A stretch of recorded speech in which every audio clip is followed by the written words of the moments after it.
through the left side, base hit! Downing is in to score! And DVC walk it off! Chest high step, he looks down the middle of the field, he's gonna throw the goal route, has a man in the middle, intercepted! Intercepted, taking it down the far sideline, he steps out of bounds right at the line of scrimmage, and that's how you cap the game up. Sierra Smith quickly worked around, feeding the hot hand. Jasmine got it! 3 threes for number 23. Who finds Edwards? Edwards needs to get the shot up. Pulls up a deep three. Able to knock it down! The counterattack. Here comes Carla Ramos forward looking for Noelle Lemus. She's gotten by the last defender. Valentine comes out. Noelle drills the keeper. Lemus! Lemus! And that is a DVC victory. And the Vikings are champions of California!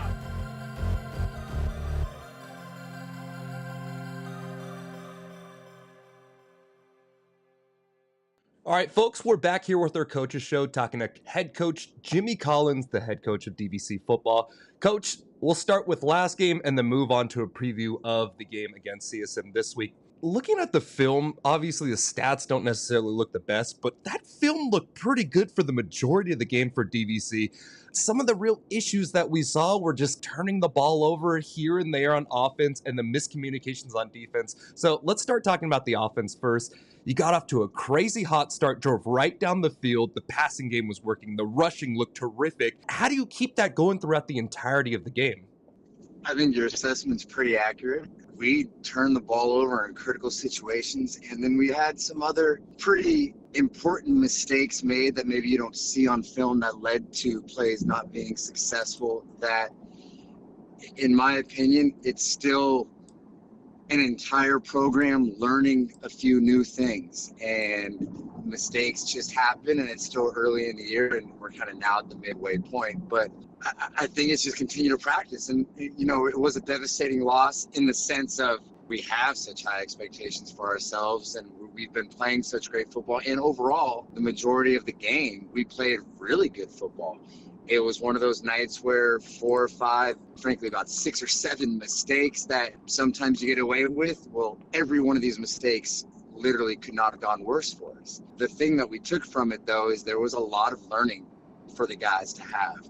And I think more than anything, it's the attention to detail with so many small things that can dictate the outcome. And we stress all the time an old Bill Walsh saying of the score will take care of itself, and the scoreboard will take care of itself if your behavior throughout kind of the entire week and really during the game is consistent with what you're attempting to do. And the few times our execution wasn't consistent with what we were supposed to do, it backfired. And we've had a great couple of weeks of practice, not being, like I said, not looking back, but looking ahead of, wow, we have seen now through our non-league schedule how great we can be, but how little room for error we have. And our guys have really practiced every single day in a way that's gone in the direction where you believe consistency is going to just get better and better and better every week. And then at the end of the day, I think if you told us that you were going to go on the road as far as we did to a unique environment and have 2 just crazy coverage busts, just mistakes that led to, 110 yards on 2 catches with neither guy catching, there's nobody within 15 yards of the guy catching the ball both times. And then that 3 of your most respected and loved teammates are going to have critical fumbles that you didn't keep. And you're going to go 0 for 8 on 3rd down. You're going to say, wow, we're getting blown out and we don't have a chance. And, there we were. And, with a minute to go, I think everybody in the DVC program believed we were going to win. And then, the clock hit 0 and we didn't. So moving forward, there's a lot to build from. Great resilience from the guys. Unbelievable. The experience on the sideline as we were facing adversity, adverse moment after adverse moment after adverse moment, and the way our guys continued to fight, and just the way they spoke to each other, the way our coaches spoke to the kids, it was a really mature thing to be a part of, and it makes you excited for the rest of the way. Yeah, the point about communication was huge because from what I saw for those 2 touchdowns you were referring to that resulted in 110 yards you said, I feel like it was a lot of miscommunication. It was underneath. The safety felt like he had to play the outside breaking route because the linebacker went up and played the run and then got caught. It was real simple. It was cover 3 both times, and both times the corner did something that they're not supposed to do. They know what their mistakes are, and it's the same thing that happened versus Fresno. I mean, that's why we feel so good. We know we can't get bombed. I San Mateo's going to come bomb us tonight. It's happening, but we're ready. And these guys made mistakes as freshmen corners. Kind of, we describe discipline in our program as doing what is needed to be done when it is needed to be done. And in those 2 plays, they did not do what they were supposed to do when they needed to do it. They know it. Our team.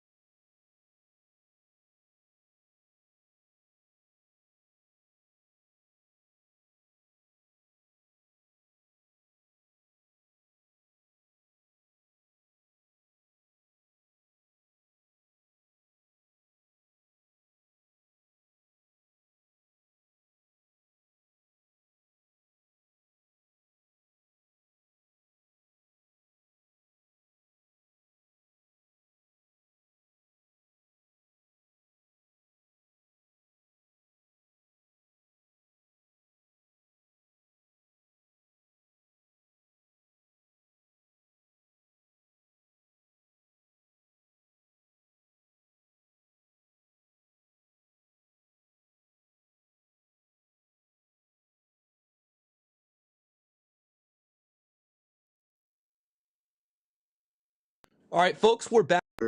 Vibes to it is 2 teams that are at kind of turning points in their programs and or critical moments in their program season, but really just in the program. I mean, it's a big game for everybody involved. People know what we're doing here at Diablo Valley. We can't sugarcoat it. We're building right now what we think is going to be a juggernaut for years to come. We have a really, really exciting opportunity tonight to go play violent football. And when I spoke with you a couple years ago and we came over here, it was a must win. Now, this is not a must win for us, but a couple years ago, we came on the road to Diablo Valley when Diablo Valley was rolling that season, and we were in a must win situation. And it's real simple. When you're in situations like this in the game of football, you need to play with an incredible amount of violence and have violent intentions. Then understand that it's not just the first drive of the game, which is what I think a lot of people don't. Everyone gets so worked up for these games. Oh, it's a big game, and all of a sudden, you're halfway through the first quarter, and it's like, oh my gosh, we still got 2 hours of this.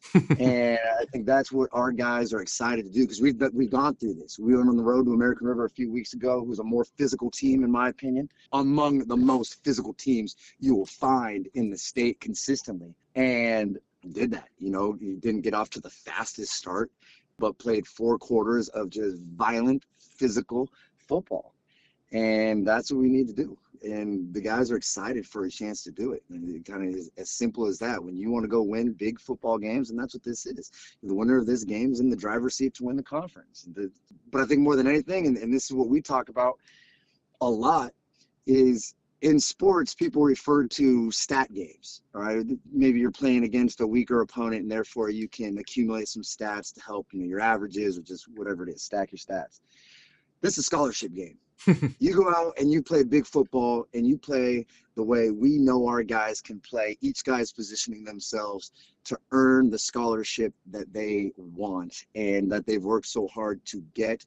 And this is an opportunity to do it. And that's why we're excited about it. The outcome of the game is going to be based on how we behave throughout it. But getting an opportunity to go behave in a manner that's going to advance our futures is really exciting. That's what these guys do. Football is a 365-day-a-year lifestyle, and you only get 10 guaranteed games at our level, and you're getting them at our level to earn an opportunity at the 4-year level.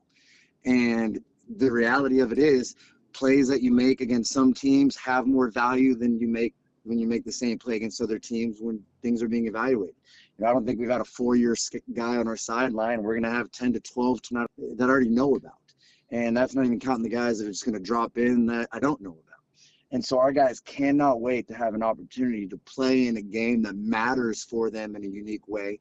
And it's exciting. I just can't say enough how excited our guys are to go play the football that they know they can play. Rivalry week happened last week for the NCAA, but this is what it really feels like going to this one. This one, at least to me, looking in, it's like the Red River. I'm juiced for this one. This one is going to be everything and more from what I can see coming in. Last but not least, I want to talk about the offense and just kind of how you're going to match up against CSM's defense. So CSM, a lot of physical guys on that defensive line. And then on the backside, I mean, they've got 6'3", 6'4", 6'5" defensive backs. What's the game plan to kind of try to mitigate some of that pressure that defensive line will drop off there? And also kind of work around that real physical size that their defensive backs have? Yeah, the real quality defense, couple defensive ends that are as good as you'll find at this level. Yeah, that's what we're excited about. It's a chance to go play football to earn a scholarship, and that's what it's about. So you want to go play, you refer to the rivalry week of last week. All our guys want to play in those games in the next couple of years, and all our guys have the ability to. And they need to make play. So to go play in the Red River rivalry, you better be able to play in the Bay Six and play well. And so we need to go block, and we need to catch the ball. And then I think obviously an emphasis is we need to maintain possession of the football. But this game is going to come down to what all big football games come down to. Whoever blocks and tackles the best and most consistently. And that's what if we can break some tackles or make guys miss in the open field, which we can do, we have a chance for a lot of big plays.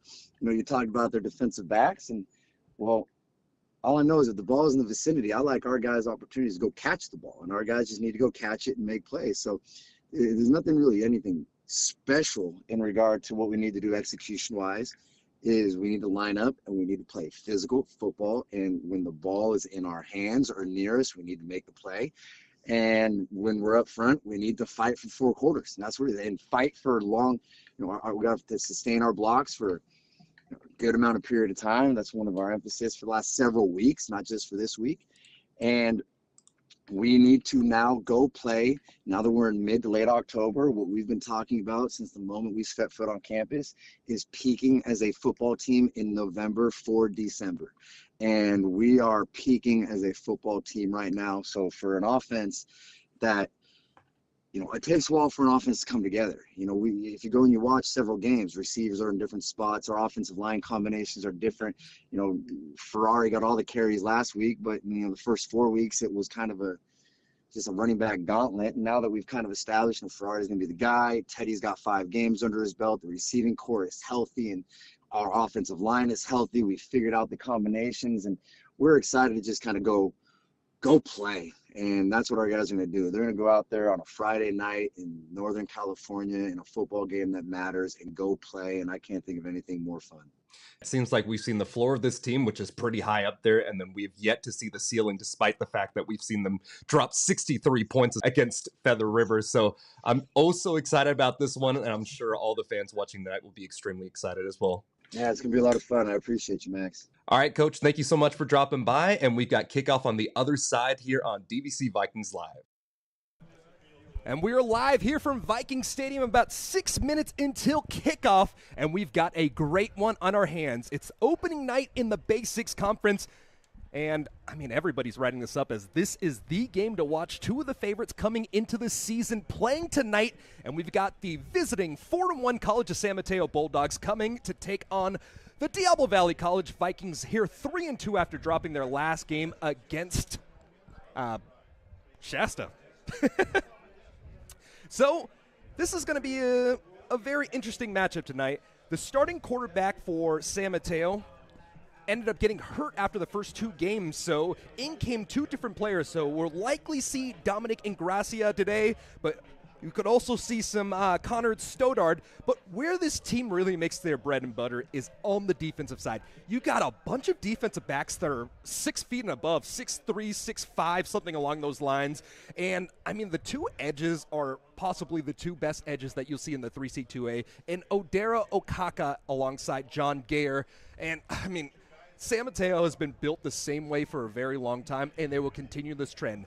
A very heavy run team who puts their pride on their defense and special teams. So expect to see a lot of Lolo Mataele tonight for College of San Mateo as well.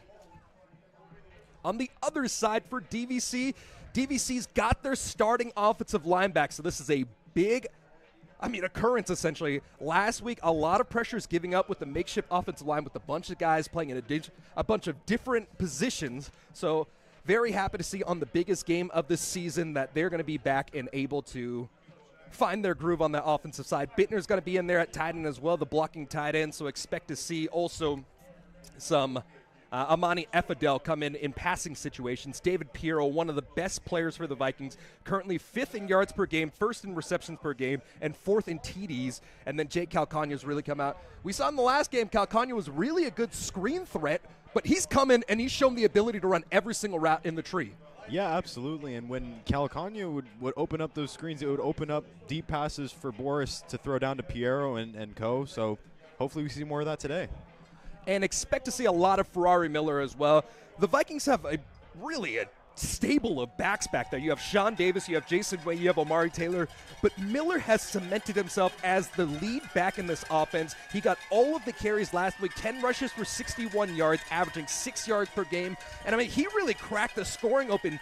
A 17-yard rush to start it gave DVC the lead, and I expect to see a lot out of Ferrari Miller. What I do want to see out of him, though, is start to get every single asset of the game going. You can't just be a great runner. You got to be a great blocker and a great pass catcher as well. We saw him give up a few different pass rushes. It's hard, though, when you throw a running back on a defensive end, though, so you can't put too much blame on him there, right? Yeah, for sure. And with Miller, like you just said, it's been about getting all facets of his game together. He has that rundown very well. It's about getting every single element into his game. So the quarterback for the Vikings is Teddy Boris. Boris having 238 yards, a touchdown last week. The biggest issues were the 2 fumbles. So with the game on the line, he had a fumble where essentially just trying to get the ball out to keep the play alive. So, that one, okay, that's just how it goes. But the first one, tough situation. I think you got a little bit of home favoritism for the officials there because on the second drive after scoring, going all the way down the field, the Vikings were looking to do the same exact thing on their second offensive drive. And then after, I forget if it was a slide or what it was, but Boris ended up being credited with the fumble and just a difficult situation to be in, and part of the reason why DVC started to have some hiccups in that one. Yeah, absolutely, Max. And I think this week, especially coming in after a bye all week, I'm pretty sure Coach Collins would have preached ball security to his whole entire team, not just Boris, but the entire team. So it'll be interesting to see how they start tonight. Yeah, and a few blown assignments by the cornerbacks, so expect to see them come out and really play some solid football tonight. Fundamentals are going to be the key in this one. Whoever blocks the best and whoever tackles will be the teams that will essentially get the victory tonight. Let's talk about the defense really quickly for DVC. DVC's defense getting a few different looks at the defensive end position. Langston Cook getting the start tonight at defensive end alongside the long snapper, Dougie Silva. We've seen Silva come in playing some great linebacking, but he's been a primary pass rusher for the Vikings this year, and he's getting the start at DN for that reason. For sure, and something you highlighted to me before we came on air is Anthony Henry coming back, playing his first game in a minute. So, played nickel at DVC last year. We'll see how he does tonight. Yeah, and like Coach Collins said in our pregame, Anthony Henry is a guy that is a linebacker essentially playing the safety position. Right. He is a physical beast, and he is going to add a lot. No knock on guys like Journey McCoy and Charles Cox. They have been terrific this year, but Anthony Henry is the physical threat that really helps this offense go. Another guy to preview as well is Malik Viewens. Viewens had missed the last 2 games. He is 28th in the 3C2A in sacks, and he hasn't played 2 games, so that says a lot about his productivity. He's been there all year, Max, and I would not be surprised to see a lot of him tonight. And the Defensive Player of the Week in Week 4, Amari Cormier is going to get the start at nose. Michael Estrada, the longtime player here at DVC, getting the start at defensive tackle. And then closing it out, Saphir Stills Bay as well as Jeffrey Holden are our 2 guys. So as the national anthem plays, we'll take one timeout and be back on the other side for kickoff here on DVC Vikings Live.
DVC taking the field, and they will be on offense first, so we'll get a quick look at that San Mateo defense that they're so touted for.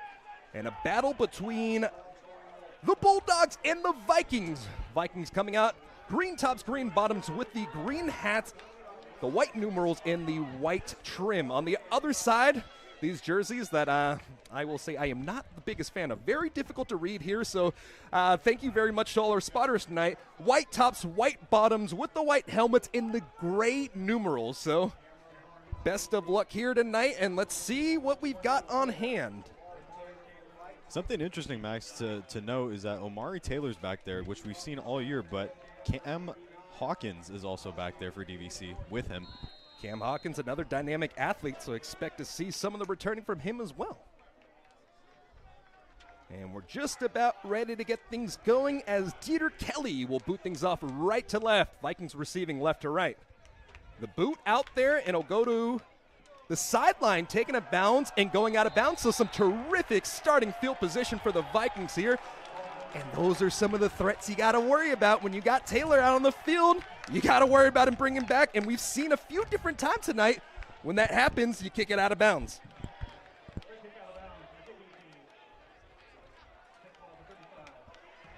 So the ball will move out to the 35-yard line, or pardon me, the 30-yard line. And that will be where we get our start. They're setting up the chains at the 25. I don't know about that one. Yeah, let's just wait for them to do their job. Everybody's still trying to get some their sea legs under them. Okay, so I was correct the first time around. From the 35-yard line, we'll get a look at this Vikings offense led by quarterback Teddy Boris. Boris, the sophomore out of California High out in San Ramon, the 2021 NCAA Co-Offensive Player of the Year, leading the Vikings here, and they'll work out of a one tight end set off the near hash mark. A give over to Miller, up the gut, has a lane, bounce, cuts to the outside, out to the 40, swinging free, out to the 50. The opposition 40 sprung down at the 38-yard line, and a massive run by Ferrari Miller to get it going for the Vikings. Huge block on the inside there from left guard Charlie Kruger and center Ben Florkowski. You can see on the replay here, holding their blocks beautifully. Miller staying on his feet and gaining a huge start for DVC. And you can see why he's the bell cow running back for the Vikings now as they try to go to a screen pass, and Miller is blown up at the end of the play. It'll be a tackle for loss of about 4 yards. Tackle made by Sherrod Smith for the second time tonight. Sherrod Smith, someone you were talking to me about pregame, Max, someone DVC need to watch out for all game long. Yeah, and it's a luxury when you got guys like Sherrod Smith and Kyle Hall out there. I mean, two tremendous defensive backs, and that's part of the reason why now it's second down and long. They just read that screen pass perfectly. Boris lining up out of the pistol here on second down and long on the opposition side of the field. Swing pass over to the flat, and it's caught alongside by Miller. And it's been 3 plays and 3 balls to Ferrari Miller, bringing the ball out to the 34-yard line. Tackle made by the outside linebacker, Andrew Buck. They got his legs going on the first play. They're trying to get him going in the air now. Let's see if they can continue to do so as the drive continues. So it'll be 3rd and 6, so good job by Ferrari there, making it 3rd and manageable. And let's see what the Vikings have drawn up here. The work out of a trip set to the near side of the field. In the pistol once again is Boris. Boris looking down the field on the defense with a single high safety. Blitz comes off the edge, but a false start on the Vikings will move the ball back very likely. I think the linebacking unit there from College of San Mateo had the DVC line shaken. And they jumped offside, so potentially, maybe, I mean, this is maybe just a little hometown call, but no, they will call it a false start. So what was a 3rd down and 6 will turn into a 3rd and long now as the ball's set up at the 39-yard line.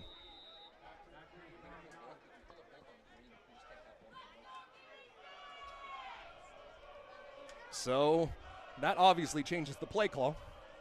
You went screen the first time. Do you possibly look for another screen pass or maybe look to attack some of the seams? I think the playbook's going to open up here. Look for David Piero. So a mug look from the defensive line, and they'll only send 4. Good pass pickup, and it's Calcano across the middle of the field. They went with a outside or inside breaking route to Calcano as he gets the drag across the middle of the field. It wasn't quite enough for a first down, so now a decision here for the Vikings. It's a little too long for a field goal attempt at this point, so I think they're going to have to go for it on fourth down here. The Vikings 0 for 8 on third down in their last game, but 2 for 3 on fourth down, so maybe another crossing route of sorts. Well, if you're going purely off percentages, you like the look here. Fourth and short, let's see if they can convert. Single high safety, blitz comes, and Boris swarmed behind the line of scrimmage, and it's a party in the backfield leading the way, Ezra Funya. Nehemiah Musika, both the defensive tackles, met him in the backfield, and that is how the first drive ends for the Vikings here. A terrific hot start to Ferrari Miller, but a turnover on downs on 4th and 3. Not great blocking inside there, Max, but now we get a chance to take a look at the DVC defense. Only allowed, well, I say only, they allowed 22 points last time out. That's not terrible, not the worst. Right. I mean, DVC's coming in 19th in the 3C 2A with 20.2 points per game. So the defense has been stout, and they're going to set up a 4-man front. Working out of the pistols in Gracia. Stretch over the left-hand side. Breaks free past the original line of scrimmage. Shoulder checks the safety, and he's brought down at the 40-yard line. A big rip of 23 yards. And that's not how you want to get the game started. Lolo Mataele with a massive run on the stretch. No doubt that's not how you want to start if you're DVC, but those 3 interior offensive linemen working very hard to start here for College of San Mateo. So the Bulldogs will send Malachi DeMoss into the backfield now. And it'll be another pistol look for Ingracia. Chest high snap, give over to the right-hand side, trying to bounce it to the outside, and a tackle for loss by the Vikings. Defense stood tall there on first down. Looks like that was Wesley Garden with the tackle. Wesley Garden alongside Santino Acevedo. So sometimes that's just kind of what you want to do. Obviously, you want to make the big play and you want to make it look nice, but your true job as a defensive lineman is to go in there, fill up those gaps, and let your linebackers feast. No doubt, and they did that perfectly on that last play. We talked about it. Langston Cook starting at the right defensive end position tonight, and now it's second down and long. Second down and 12.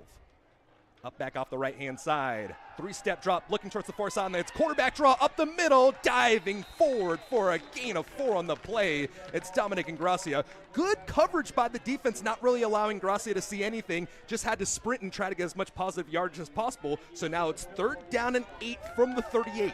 You highlighted in pregame, Max. That's Dougie Silva, the long snapper. 14 tackles this year. Adds his 15th there.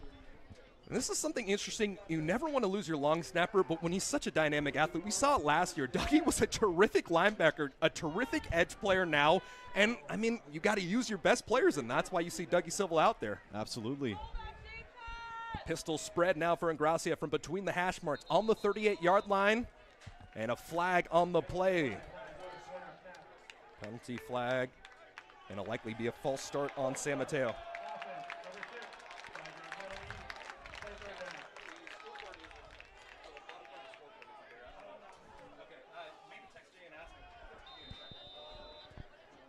So after the false start, it's a pretty similar looking drive to what we saw with the Vikings there.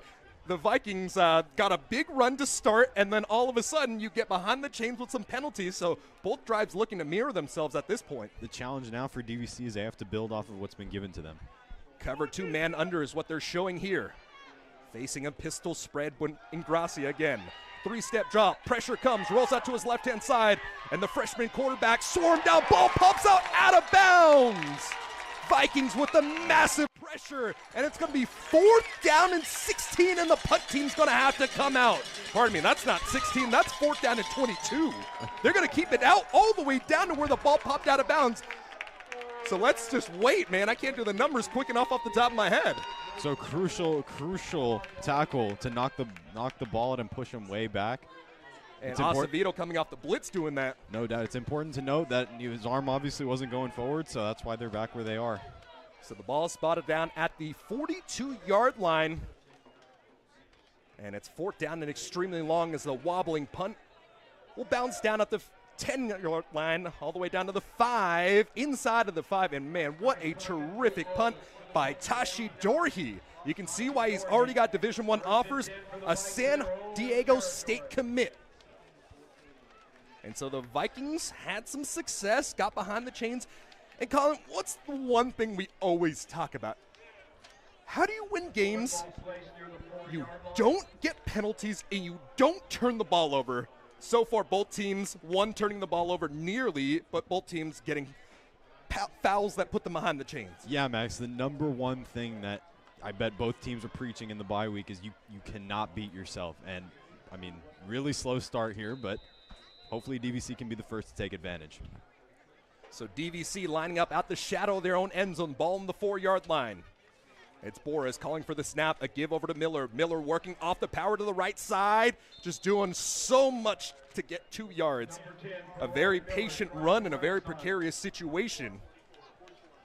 Tackle made by number 44. That's Malachi Rose Graves, the freshman out of Santa Cruz. Not a bad run there from Miller. I mean, you just, at this point on the field, you just have to get yards. Doesn't matter how. Oh, absolutely. And to have that much patience in your end zone takes a lot of cojones as well. The pistol look comes out on the field once again for the Vikings, up back off the right-hand side. Play action fake. Nope. It is a give over to Miller. Bouncing off the left side, has the sideline. 1 block to go, and he's tackled down at the 25-yard line. Another tremendous run by Ferrari Miller. You take a look at the replay here, Max. That's great patience from Miller to wait, bounces off a tackle, sprints out to the outside for a huge gain for DVC. Tackle was made by the safety, Kalen Woods, to save the touchdown. And the ball seems to be coming back. Likely going to be a hold on that wide receiver. Yeah, it was. So caught on the outside, it was Yannick Berg. And that's just something you can't have. You get the hands in a good spot, and then the safety tries to come out. You leave the box frame.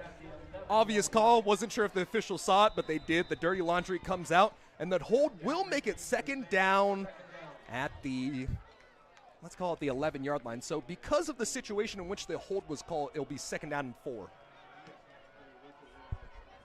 Operating out of the pistol is Boris. 2 receivers to the near-hand side of the screen. Heavy set to the left-hand side. Boris calling for the snap, a blitz. And another give as Miller continues to pave his way forward, only getting a half a yard on the play. I'm not sure which team was lined up in the neutral zone, but I think this one's coming back. Malachi Teo makes the play, but I believe the defense was lined up in the neutral zone, so one more carry for Miller, but that one won't count. His average rush yards are extremely high right now, and it'll move the chains forward.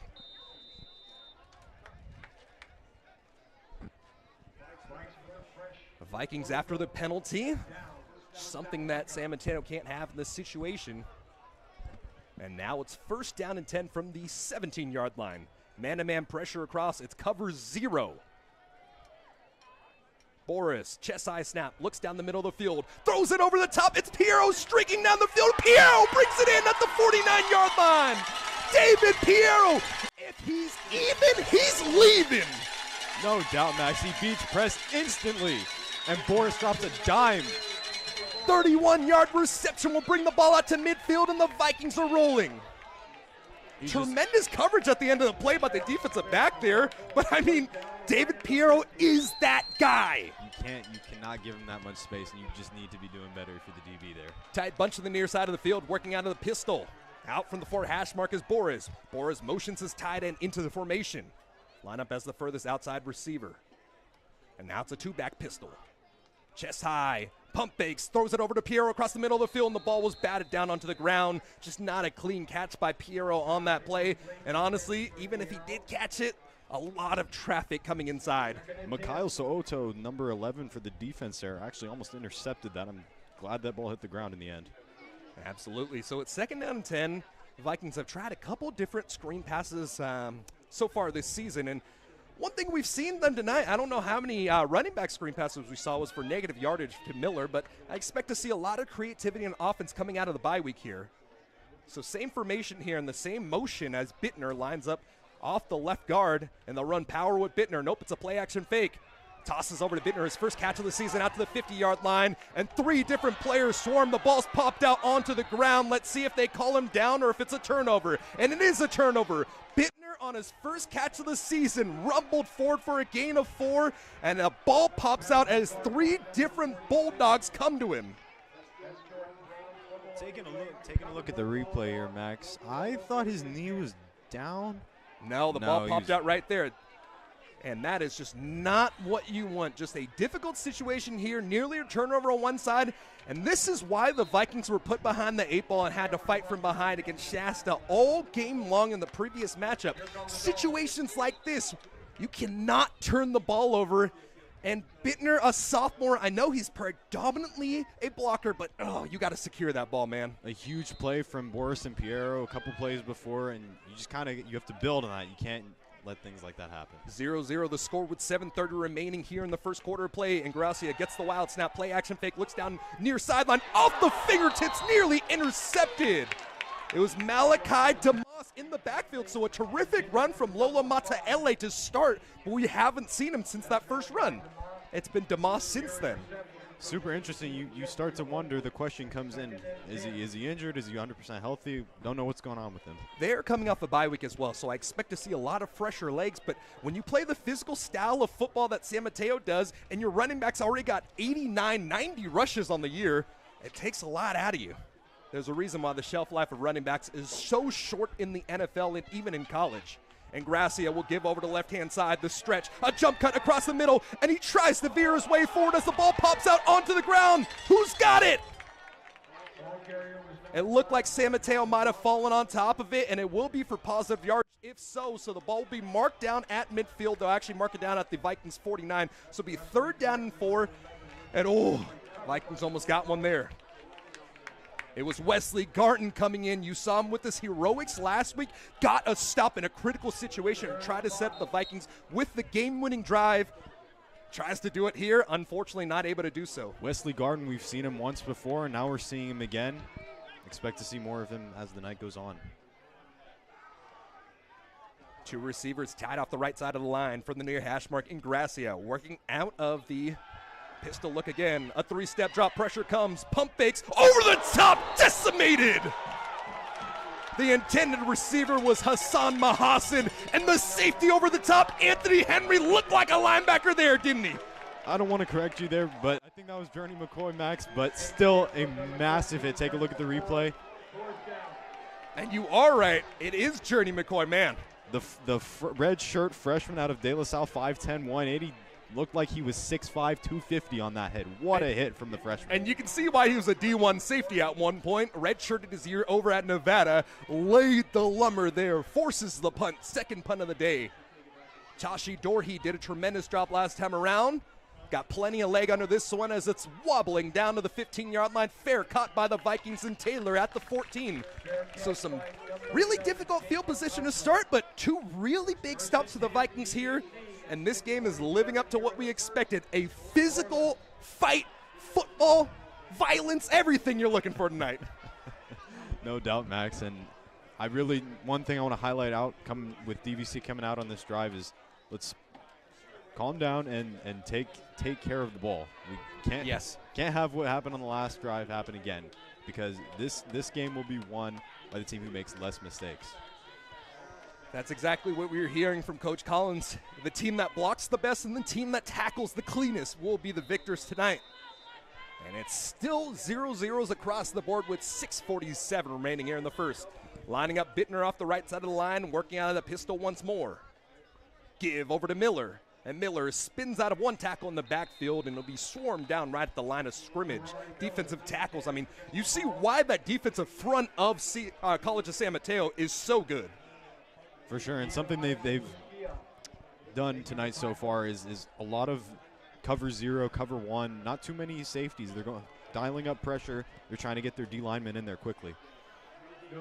Tackle was made by Musica, the sophomore out of Milpitas, a 2-star offensive lineman.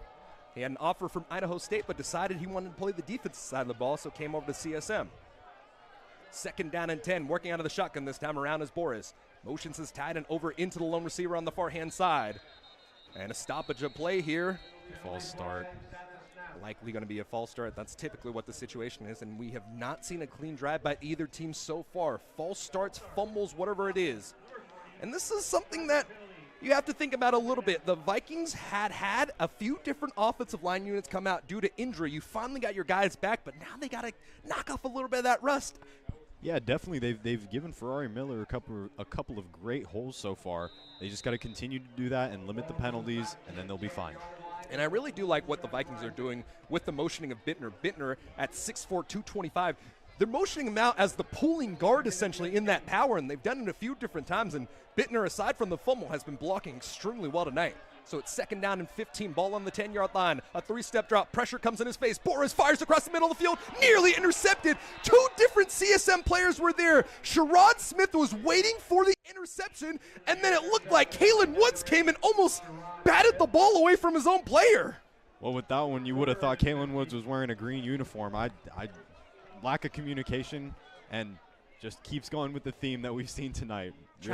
Really not a clean game so far. Tried to go with the tight end attack on the deep route to Amani Effadel. I can see why you want to put that ball there, but you got to be able to read the zone. I don't care how much pressure is coming your way. Sometimes throwing the ball away is the best play. So 3rd down and long after the punt is put inside of the 20-yard line of the DVC side of the field. You didn't get the ball up here, able to do so in time with 0 left on the clock. Pump fake, has to throw it over the middle, and it's intercepted. No, dropped. 2 potential interceptions by Boris as he was pressured heavily by that front. Kyle Hall nearly corralled it, and the Vikings are going to have to punt it away with JJ and live to fight another day. College of San Mateo, they disguised blitz there, and I really thought 5 were coming. They backed off, only 3 rushed, and so I really would have thought Boris had more time to throw there, but not the case. You talk about the strength of the team in the defensive line, and that's exactly why they can even get pressure with 3. Mahasan, the deep return man ball at the heels on the 50-yard line. JJ head high, snap pressure comes, a low angling wobbler of a punt will bounce down, take a Vikings bounce, and be touched on the field. The ball is live, ball's fumbled out of bounds. Another fumble for San Mateo, but they'll keep it 2-0 in terms of, or actually that's the 3rd fumble if I'm not mistaken, because another one went out of bounds, but 3 fumbles and 3 retained possessions. Both teams are really fighting on the razor's edge tonight. I mean, what else can we say, Max? We're 10 minutes into the first quarter here, and we've got a lot of fireworks so far. So it'll be 1st down and 10 from the 45-yard line, and they'll actually mark it down at the, so they will put it down at the 45-yard line. So from the far hash mark, we'll see a few attempted passes by Dominic Ingracia have been blown up so far. I don't believe he's completed a pass, but the running game is really what they put their bread and butter in, and it looks like Mateo will be back in the game. And another false start. That one's going to be on the center, James Minot, or Minot. And so when it's on the center, is it on the center or is it on the rest of the team? The center is the guy that officially starts it, right? Right. Typically it's on the rest of the offense, but this time the center was like moving the ball around. Got a little herky-jerky with that ball. Exactly. That one's definitely on him. So it'll be 1st and 15 after the delay. Or the false start, I should say. And so with 5:23 remaining from the far hash mark, working right to left in their white jerseys and white bottoms. That'll be Ingracia working out of the pistol. A give over the left-hand side. Pressure comes, bounces all the way to the outside, but a terrific tackle made by Charles Cox.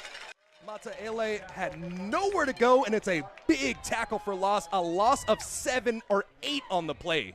Charles Cox III, he played in 5 games for CCSF last year, so Colin's familiar with him. His guy comes up big there. Yeah, came into the season with a JC Gridiron watch list and making big plays like that. If he didn't make that tackle, that ball was going a very long way forward, but sure tackling, name of the game, and it makes it 2nd down and 18 from the 37-yard line as CSM is in the negative tonight. Play action fake, rolls out to the right-hand side, has pressure in his face. Ingracia runs it, turns the edge, nearly goes out of bounds, able to stay up at the last possible second, but 3, 4, 5 different Vikings come to clean up the play. Leading the charge was Caden McIver, the freshman out of Bishop O'Dowd. He was the one putting all the pressure on the quarterback. He was there from the beginning of the play. He's not giving up. Ingracia was deciding whether to throw or not, came back inside, and DVC swarmed. Great coverage by the Vikings so far tonight. Not really giving any windows, and when there are short windows, we saw the players paying the price. From the far hash mark, it's a 3 wide receiver look to the near hand side. Vikings playing 2 high safeties here. Short snap, handled well. Looking across, throws it across the middle of the formation, caught at the 45-yard line. And Wesley Garton joins Saphir Stills Bay to make the tackle. It'll be another 4th down and the 3rd punt of the first quarter here for College of San Mateo. Give huge credit there, like you said, to Saphir Stills Bay. He got the first contact and he was able to slow him down, and I believe who was it who came in on and helped him out? And it was there? Garton as well, who Garton plays who came sideline to sideline. I mean, that guy is a specimen. Just wait to see. You always got to play disciplined ball. College of San Mateo has a lot of different fake looks that they can put on the field. Snap is off, and Dorhe will boot things away. 2 different men out there, and it's Taylor able to corral it at the 14-yard line.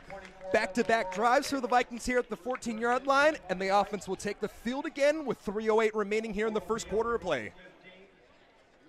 And the name of the game, Max, we've said it on the first 2 or 3 drives here. And actually for both teams, the defense is giving you some momentum, right? So let's take that. Let's go 1 play at a time. Let's get some yardage and hopefully end up with 7 points on the board at the end of this drive. DVC with 69 total yards to the 10 yards of San Mateo here. So the ball's been moving, but just penalties and turnovers have been the bane of DVC's existence up to this point. Hand off. Nope, it's a play action fake. It was actually a give, and Ferrari Miller was beat up on the play. Ball is on the ground, but I believe he'll be marked down on the field at the 10-yard line. No, it's College of San Mateo's ball, I think. I see the line judge walking up there. That'll be a massive play. This is something that the Vikings have shown a bunch of different times tonight. Just not a clean handoff between Boris and Miller. It looks like they don't necessarily know what the right play is, and the turnover will speak to it. For sure. We haven't seen too much of this. It just, they're not on the same page right now. And, I mean, the one, I know there's no really silver lining in this situation, but the one silver lining is that this DVC defense, who started fairly well, I would say, is coming back out on the field to defend about 5 yards of field position. So after 1 play, the Vikings turn it over, and it's 1st down and goal from the 8-yard line. Ingracia trying to make anything happen here, and it's a heavy offensive line to the left-hand side. Vikings bring the pressure off the stretch hand side, and it's Lolo Mataele with a pickup of 4 on the play, and they're actually going to mark him down at the 5.5 yard line. So Mataele taken down by Santino Acevedo. Acevedo, 3-star recruit, 6'1", 230, freshman out of Cardinal Newman. We saw it there. Great size. Yeah, he was actually a heck of a running back in his day as well. One of the all-league MVPs at the running back position. So it'll be another heavy offensive line look off the left-hand side. Nearly fumbles the handoff, but the stretch on the right-hand side allows him to spring free down to the 1-yard line as it's Lolo Mataele dropped down at the half-yard line. And a fresh group of offensive linemen will come in here. This is a line change of offensive linemen. That is absurd. That doesn't happen too often, for sure. You think we'll see a tush push here or something? You got a big quarterback in 6'3", 210. He's lining up under center in the full backfield here. Sneak. I think we're going to see him sneak it, Max. 2 extra offensive linemen on the right-hand side. Ingracia aligned under center, and it's a give over to the fullback. A dive in for a touchdown. Given to who's listed as the center in James Minnow, rushing forward for the touchdown. Offsides on the defense will be called against it. And this is an interesting situation to be in because I didn't hear them report anybody as eligible. Is it still the situation when you give it to an ineligible number in the backfield? For sure. I'm not sure on that one, but that might only apply for passing situations, but I'm not entirely sure on that one. You can see why they have so much trust in all the athletes that you got out there. And the offensive center lined up as fullback will break the goose egg open here at the 11:51 mark as College of San Mateo scores the first one. And Kelly's kick crosses the tee on the PAT. 7-0 College of San Mateo here with 1:51 remaining. And that'll send us to our first break here. First time out on DVC Vikings Live.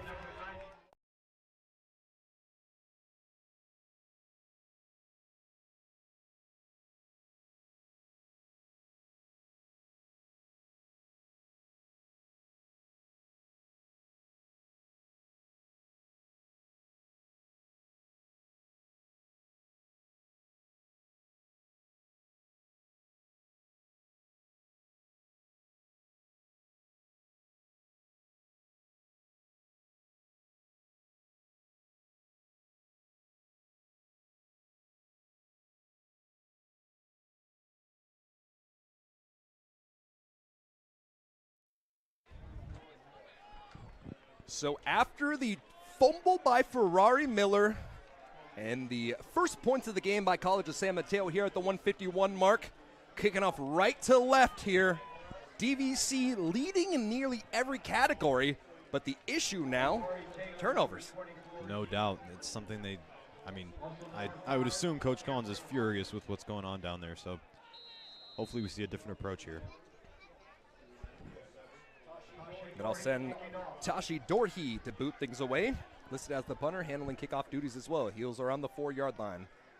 And the kick will go into the end zone, lifted over the top of Amari Taylor, and the Vikings will get the ball from the 25.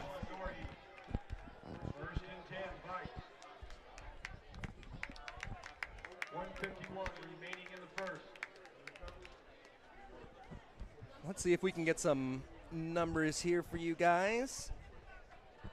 I'm trying to find the fumble stat here, as we've got live stats tonight, and it looks like it isn't quite up to date yet. So we'll get you caught up at that likely during the break.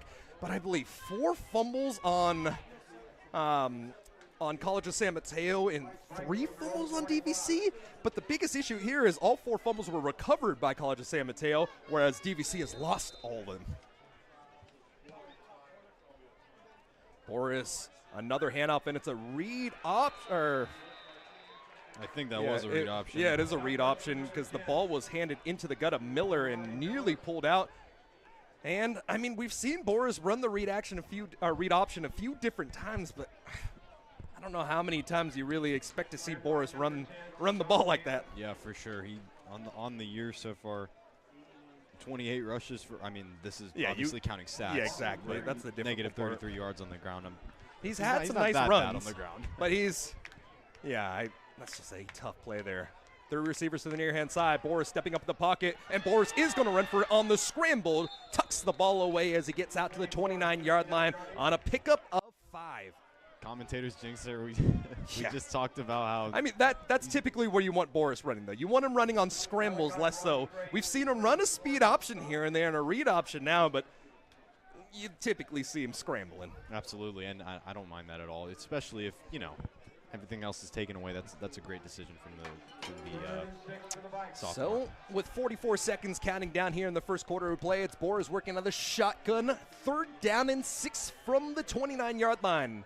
Pressure looking like it's coming from both the linebackers, and they send it all. Boris stands tall in the pocket, and it's batted away by one of the rushmen. Andrew Buck, the outside linebacker, came up to make the play, and the Vikings will have to punt it away. DVC actually did a great job picking it up. It's just, and I think actually DVC might stay on the field, unsportsmanlike conduct.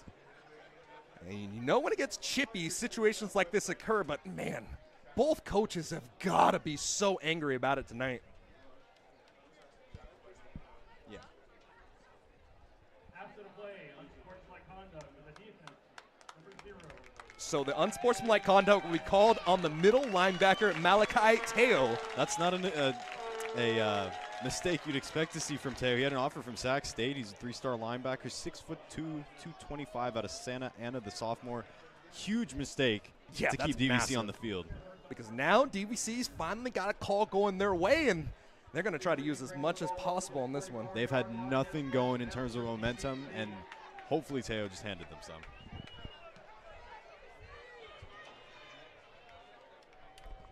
So the ball will be spotted down at the 44-yard line, and it's Boris working with the wing off the left-hand side. The running game has been working for the Vikings for the most part, and that's another give over to Miller. Miller continuing to move the pile, ran into a scrum essentially right at the line of scrimmage, but was still able to carry the ball out to the 48-yard line and pick up a 4 on the play. Malachi Ross Graves with the initial contact for College of San Mateo, but a wave of tacklers was needed there.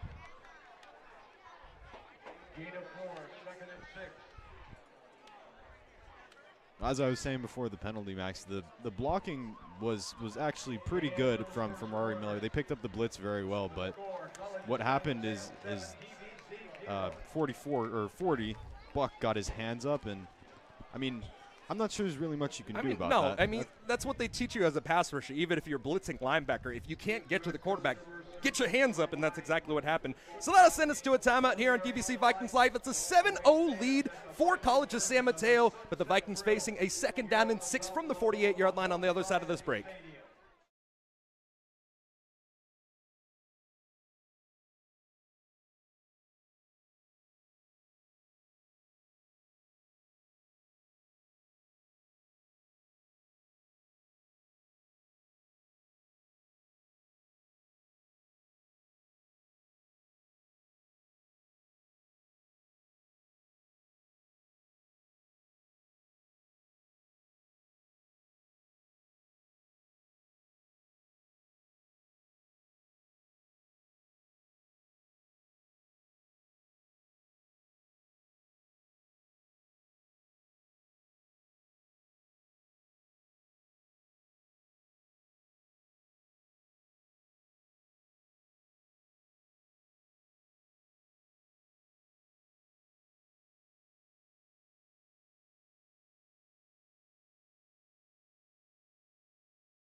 Flip the sides of the field here as the Vikings will work right to left. After a 7-0 lead from College of San Mateo. And they will run that power with the tight end off the right-hand side. It's going to be a first down if this is not a call on the Vikings here. A penalty flag on the play, and it came out right as the snap happened. So possibly an offsides. I don't think they'll call a holding that quickly, right? Yes, it is.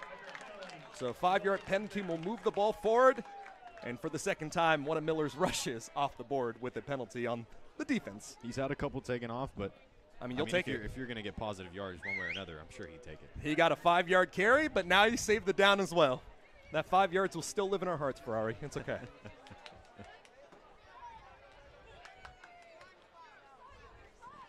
Waiting for these live stats to load up properly. We're almost there.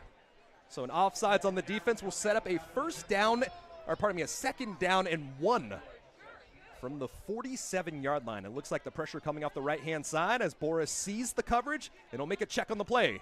Give up the middle. Ferrari backs his way down past the 40, and he's marked down at the 36-yard line. Left guard and center working together again. That's 56 and 62. Charlie Kruger and Ben Florkowski, respectively, doing hard work down there on the line in the trenches. A big pickup on the play moves the chains for the Vikings here, and they'll line up in that 2 tight end set once again. 12 personnel for the Vikings. Another give, and it's Miller running over the opposition to pick up a tough gain of 4. Andrew Buck again with the tackle, 6 foot 210 sophomore out of Menlo Park, making a nice play there for College of San Mateo. Yeah, he's been one of those guys that's been everywhere. 12 solo tackles coming in this one. I mean, when he gets to the ball, it's usually just him. You don't need company. 2nd down and 6 now. Inside of 14 minutes of play here as the Vikings work right to left on the drive that's continuing here into the second quarter of play. 12 personnel continues once again. And another give over to Miller. Miller with the jump cut in the hole. A patient run will bring him forward for a gain of 4 on the play. And it'll be 3rd down and short after the tackle was made by Dominic Childress. Childress part of that huge defensive line unit that's been so great for San Mateo this year. And that's what you got to do. You got to send your big on big. Vikings are lining up in that 12 personnel, and they are running that ball down the defense's throat. Handoff right side. Ferrari Miller met out the hole, but able to use that momentum to carry him forward for a first down. And there you go. That's what you want if you're DVC. We haven't seen too many first downs from them yet, barring that one huge play from Piero and Boris, but 2 first downs on this drive already. You're deep. No, not deep, but you're into opposition territory. I mean, this is pretty deep. You're in field goal range. Definitely. So you're already in position to get points on the board, which you haven't done all night so far. So just keep it going if you're Collins and his guys. Obviously, you want 7. You don't want 3. So the offense will line up here with 12:41 counting down in the second quarter of play. A 7-0 lead by San Mateo after a fumble by Miller, but Miller's been paying it back here on this drive. Miller lined up in the backfield. It's Boris barking out the call here, working out of a shotgun spread. Quick pass over to David Piero, and Piero makes a man miss. Another one out to the 15. Piero hit hard, marked down inside of the 10-yard line. A pickup of 16 on the play, and the tackle was made by the defensive back, Trayvon Watson. That's why he's been so huge for DVC. He's been making plays, and here's another one. Catching a quick little curl and then making two guys miss before getting it down inside San Mateo's 10. Shifty is the attribute that I would give him. No doubt, David Max. Piero is shifty. Line up in the slot as Piero now. And 12 personnel back on the field for the Vikings here. Another handoff and a false start on the Vikings. And this is where you start to have some issues, man. You get into such a good position. First down and goal from the 10-yard line, and you got to push back. They're gonna tag number 70 Afoa there, 6'4", 285 sophomore out of San Ramon. He played rugby in high school. A nice little fact for all you guys watching today, but this isn't rugby, Mr. You can tell he's an athlete, though. No doubt. He's got a little too antsy jumping off sides. So the clock will continue to count down here. 16 seconds left on the play clock as the Vikings break the huddle with 12. Vikings lining up in the spread, but the slot receiver on the left-hand side is Bittner, the blocking tight end. Sprint right, eyes downfield. Teddy Boris firing her way, throws the wheel route, back of the end zone. Incomplete. Yannick Berg had his toes down, had an NFL catch, but did not complete the process. Second down and 15. That would have been a touchdown on Fridays, Saturdays, and Sundays. I mean, what a throw from Boris. Pinpoint, just couldn't hold on. I think you said it was Yannick Berg. No, excuse me. Yeah, it was Yannick Berg, it was 17. Yannick Berg, okay. But you had two men in the vicinity. You could have either tossed the fade to Piero or get it to Berg. Berg was the obvious option there, just unable to get it going. That is a play you're for sure going to want back if you're Coach Collins, but not to worry. Just keep going. Keep smash mouth football. Let's go, guys. Miles Dixon, the lone receiver on the near-hand side, and it's a counter over to Miller. Miller breaks through the first line, spins past the 10-yard line, and Fari Miller will make it a third down and goal from the 7-yard line after the rush. Kalen Woods with the tackle, but once he gets his engine going, he's revving up right now. I think you're still to see the best tonight from Ferrari. Kalen Woods, absolutely. We talked about this during the first game, but, you know, those exotic cars, you got to get them revved up. You got to get them warmed up before you can start to see some pay dirt, right? Working out of the pistol here on third down and goal from the 7. Pardon me, it's from the 8-yard line. 3 receivers to the far-hand side from the near hash mark. It's Boris. 8 seconds left on the clock. Pump fakes, rolls out to his left-hand side, throws to the back of the end zone. Caught! Touchdown! No, they're going to say Miles Dixon was out of bounds. Miles Dixon got his feet there. The officials are talking about it. Touchdown! Miles Dixon does it, tiptoes the sideline, and like you said before, Thursday, Friday, Saturday, Sunday, it doesn't matter. Miles Dixon with the touchdown catch, and it's 7-6 Vikings looking at tie it up. What a throw from Boris there, Max. Great on the money there. DVC in a position to tie this one up now. Now let's see what the other kicker has in store. George D'Souza took over kicking duties against Sacramento City College in that shutout victory. 4 for 4 on extra point. Snap is off, hold is down. The kick is up. Crosses the T on the PAT. And with 10:23 remaining in the second quarter of play, we've got a tie ball game 7-0. That'll send us to a timeout here on DVC Vikings Live.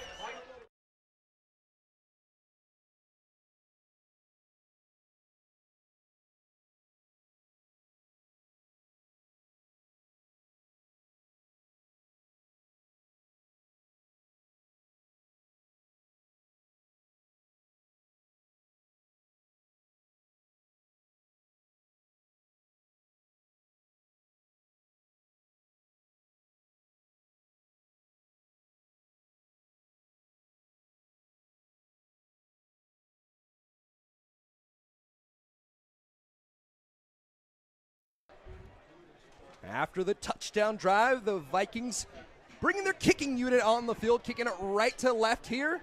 10:23 remaining in the second quarter of play. Vikings answer the call after a turnover, put the ball down inside of the 5-yard line. It was a rushing touchdown by the center lined up at fullback in James Minnow, able to get the score, but the Vikings able to answer the call on the other side. Thanks to a unsportsmanlike conduct by Mateo, the middle linebacker for College of San Mateo, and the Vikings taking advantage of the mistakes from San Mateo and able to find the end zone there on a terrific pitch and catch. As it was Miles Dixon with the touchdown. A high kick will be fielded down at the 10-yard line, veering to the left sideline.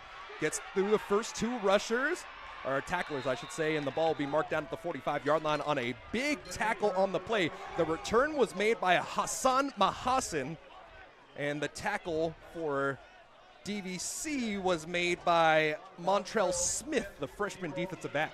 Now something the defense will look to do is they're going to feed off of the offense on that one. This is something they hopefully will continue. They've been playing well so far, but obviously there's always that next level, and that touchdown from DVC will hopefully inspire their defense to bigger and better. Complementary football is the name of the game. A 4 defensive line front with one single high safety up to this point, facing a heavy-looking set from San Mateo working left to right. And Gracia comes out on this drive. Play action fake, rolls out to his right-hand side, looking down the field, and it's thrown underneath, caught right at the 6, punished on the play as it was a big tackle made by Wesley Garton, but enough yardage to pick up the first down, and the ball moves down to the 45-yard line, so San Mateo in DVC's side of the field here. Yeah, Garton saw it just a little, like a split second late, and he sees that a split second early, he might get hands on the ball, and DVC might have it going the other way. And Wesley Garton's one of those guys that will likely pay some big-time college football coming forward. He's a linebacker who can tackle and cover. Something a lot of colleges covet these days. 2 receivers set, 2 tight ends off the right-hand side, and it's a give over to the back. Shifting over to the right-hand side, 1 man a beat, sidesteps the tackler again, and the hit tackle is made by Charles Cox. Saved the game, or saved the scoring touchdown potentially by Malachi Damas's rush.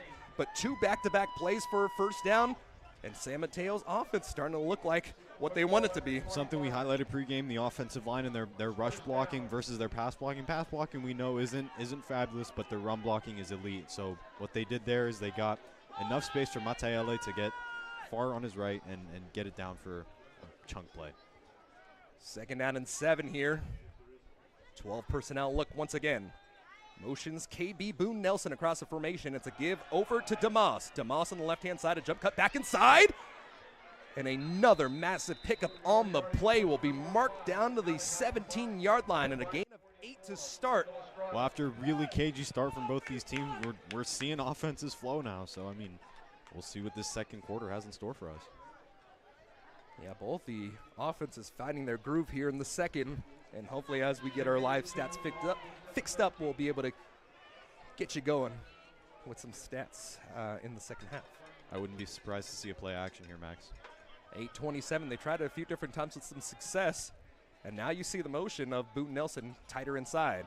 Another handoff over to Damas, and Damas will run into his own offensive lineman, but carrying a pile of 2 or 3 different tacklers for DVC to get the first down. So it'll be first down and 10 from the 11. So still an ability to pick up the first down to the 1. Yeah, commentators jinx. Really thought they might try something there and then, take the 3rd and short if they didn't get it. But just smash mouth football. It's Malachi Damas again up the middle. Great blocking from the O-line and 1st and goal.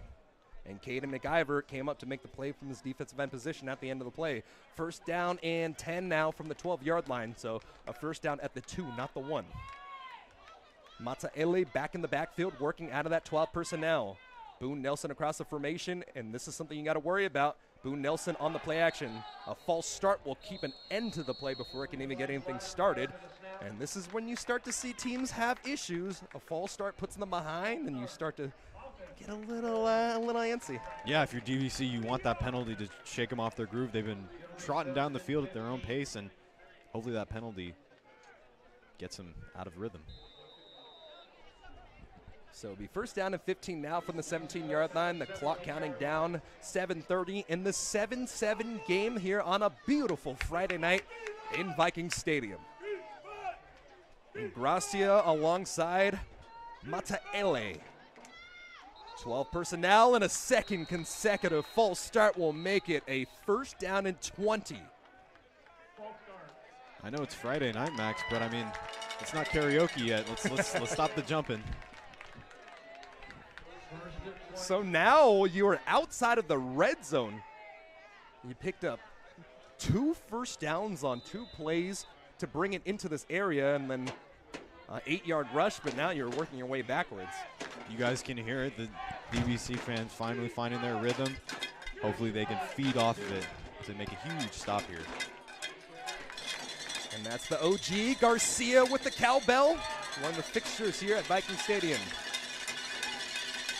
31 personnel as Mateo jump cuts through the hole. And Mateo might have fumbled the ball maybe, as I think it's actually just a scrum bringing the ball inside of the 20-yard line on a carry of 5 on the play.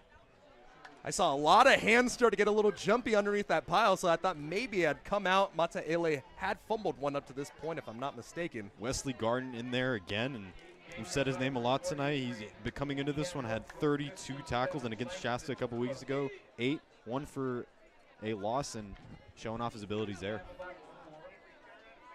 So they go with the 31 personnel last time, and they'll line up 2 receivers stacked to the right-hand side alongside 1 tight end.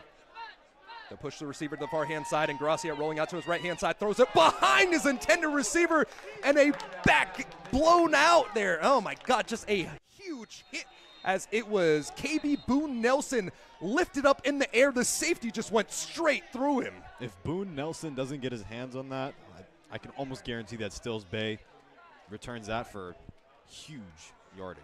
You've seen Stills Bay get a pick 6 in a massive game against American River College that got the Vikings their first win of their season as they upset, I believe they were ranked number 3 or number 4 at the time, so continuing to try to knock off a top 5 team in the 3C2A. Stills Bay, yep, propelled them to where they are now, and 3-2, 4-2 looks a whole lot better than 3-3, so trying to do the same here. And Stills play. I think the sideline warning for the Vikings there, but yeah, Stills Bay, when he gets his hands on the ball, he has that track speed. Ran the hurdles actually, so he can really come out there and make some plays. It'll be DeMoss in the backfield alongside Ingracia as Ingracia looks towards his far sideline. From between the hash marks here, it's 3rd down and long, 3rd down and 16 from the 18-yard line. The first down can be picked up from the 2. Handoff left side. It's DeMoss springing through the hole, and DeMoss spins his way forward inside of the 10-yard line and be marked down at the 7. A big pickup on the play. Not enough yardage, and now we'll get to see the leg of Dieter Kelly for the first time tonight. The 5-star kicker. He was ranked by Sailor Kicking. I mean, you've seen his ability to kick the long ball. Now let's see if he can be consistent here with the Vikings putting a ton of pressure. Quickly before this kick, Max, you see the confidence College of San Mateo has in their run game. 3rd and long, and they're still going to Malachi DeMoss on that. I think in that situation, you're in scoring range. You need to take the points. It was 3rd down and long. You got to live with it. Snap is off. The hold is down. The kick is up. Plenty of leg. Crosses the uprights, and it's a 10-0 lead, or 10-7 lead, I should say, for San Mateo. Vikings scored on their last drive. San Mateo answers the call here, 10-7, and it's a timeout on the field here on DVC Vikings Live.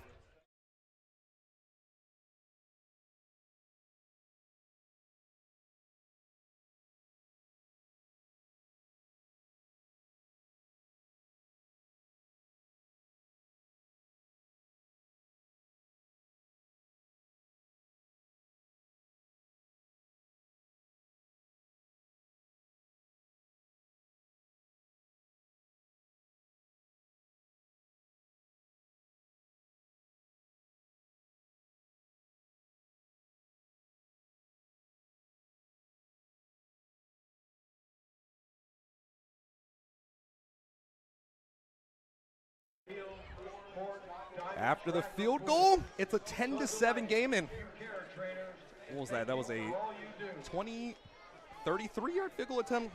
Sounds about right. Yeah, something around that range. So kicking off left to right, it's Tashi Dorhe, the punter on kickoff duties, and the Vikings will send out the 2 returners tonight.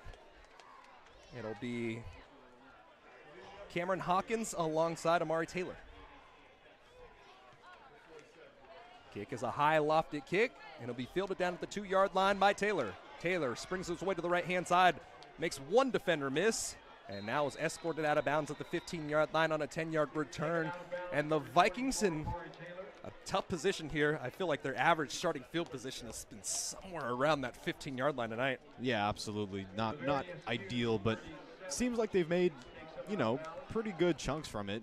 Obviously the pass to Pierre on the last drive they got down in the end zone, but something that they want to continue on this drive. They'd be happy after they gave up a lot of yardage on that last drive just to give up 3 points. So build off of that. Bittner, the lead tight end here. You've seen a lot of 12 personnel for the Vikings. That means 2 tight ends, 1 running back, and Ferrari Miller is in the backfield. You haven't seen another running back check in tonight, and the Vikings do have a stable of backs to use if they need so. From the far hash mark, the motion Bittner across the left-hand side. Miller swarmed in the backfield. A terrific read by Malachi Teo to get the tackle for a loss. That's the Malachi Teo we've heard about. 3-star linebacker, had a few offers coming out of high school. 18 tackles this year, makes a nice one there.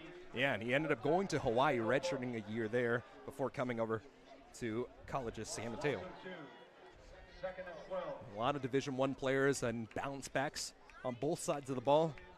And that's what you get in to the premier coaches in all of 3C2A football.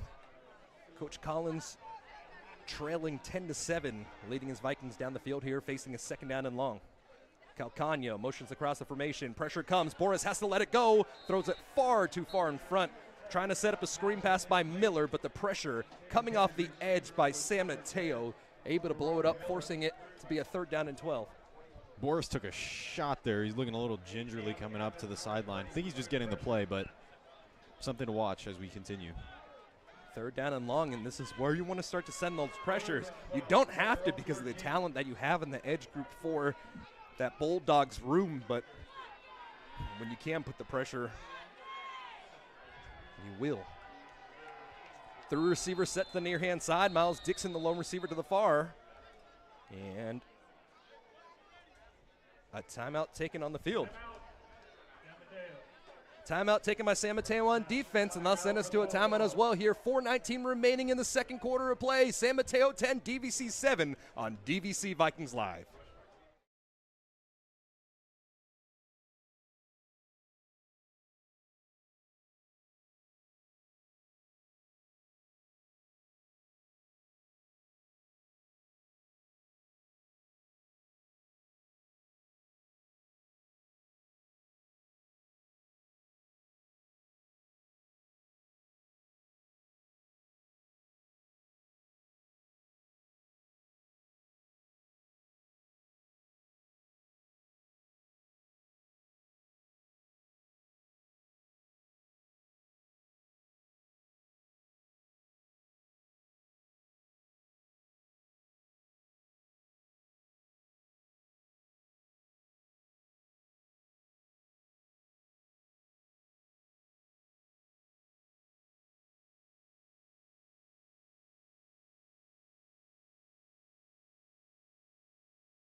Back on the field facing a 3rd down and 12. A defensive timeout taken by College of San Mateo here at the 4:19-minute mark. And the Vikings will work out of the gun out of the timeout. 2 receivers on each side. That'll be Boris trying to lead the Vikings out of this hole. Collins yelling to his quarterback from the sideline. A mugged look from the linebackers. And they'll drop out of it, only sending 4. Good pickup on the blitz, or on the pressure, I should say, and the ball thrown behind Jake Calcagno. So the Vikings were successful in the last drive, but a 3-and-out after a terrific play from Malachi Teo put the Vikings behind the chains. And the punt unit will have to come out, and we'll get a look of the leg of Jacob Johnson, the 5-star punter by CSK. Visited UC Davis last week. You know, my Aggies doing all that good, top 5 team in the FCS. Give as much love as possible to UC Davis on this stream.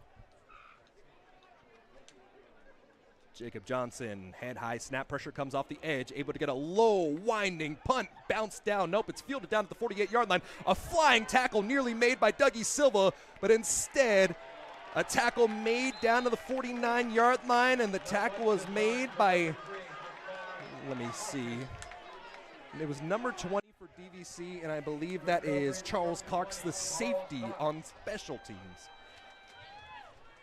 And so now some good starting field position for College of San Mateo.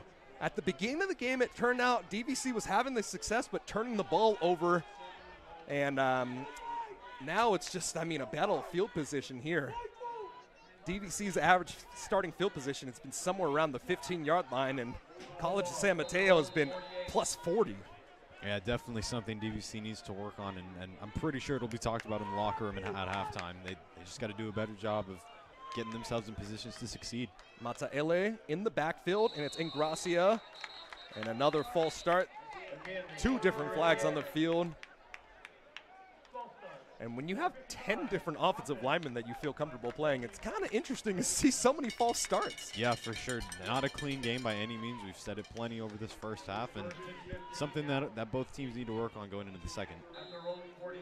I got to get this one cleared up once we get our stats cleared up, but I don't believe that San Mateo has converted when they've had a penalty. I think all their conversions have been off non-penalty drives. Something that DVC will look to take advantage of for sure. Handoff up the middle, a stutter step. Tackled down by his ankles after only a gain of 2 on the play. Marley Alapati bringing down Lolo Mataele. Second down and 13 on the play here from the 45-yard line of CSM. Was that Wesley Garton in to finish him off there? Possibly. And the ball will be brought down here to the 45-yard line. Still behind the chains on 2nd and 13 after the false start. 3:29 counting down here. 3 timeouts still in the pocket of DVC, 2 in the pocket of College of San Mateo. Mahasen motions across the formation. Play action fake. Looks down the far side. Throws it nearly intercepted. Trying to force feed the ball over to Mahasen. A terrific read on the play by Jeffrey Holden, but Holden just got caught a little behind that ball.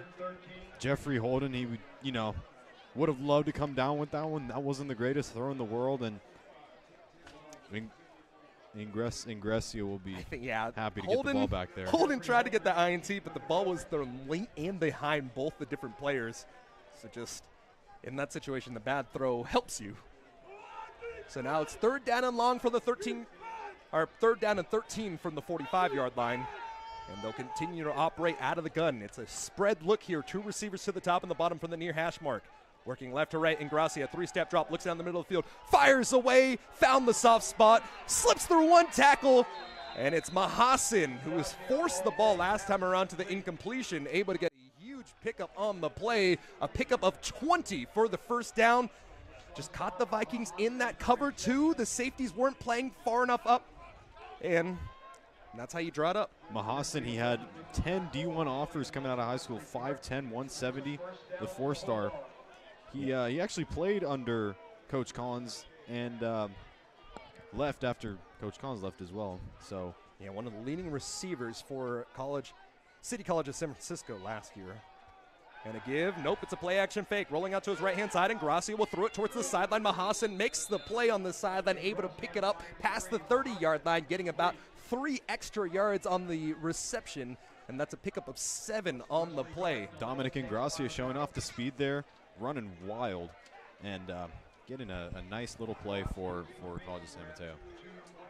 I think the coaches of San Mateo have found what their young quarterback is comfortable with. Dominic Ingracia only making a 2nd start, the freshman out of San Marin High School, NCS Co-Offensive Player of the Year in high school. And Mike Dovenberg now rolling his quarterback out of the pocket, trying to get him comfortable. Facing a 4-down look, handoff, and another shimmy, nearly tackled by the arm that was carrying the ball. And it'll be a pickup of 4 as Lolo Mataele gets the pickup. And that'll bring us to our 2-minute timeout. 1:58 remaining here in the second quarter of play. CSM trying to come back, drive down the field, and get back-to-back scores, but the Vikings defense trying to hold them up here. 10-7 our score in this Base 6 opener here on DVC Vikings Live.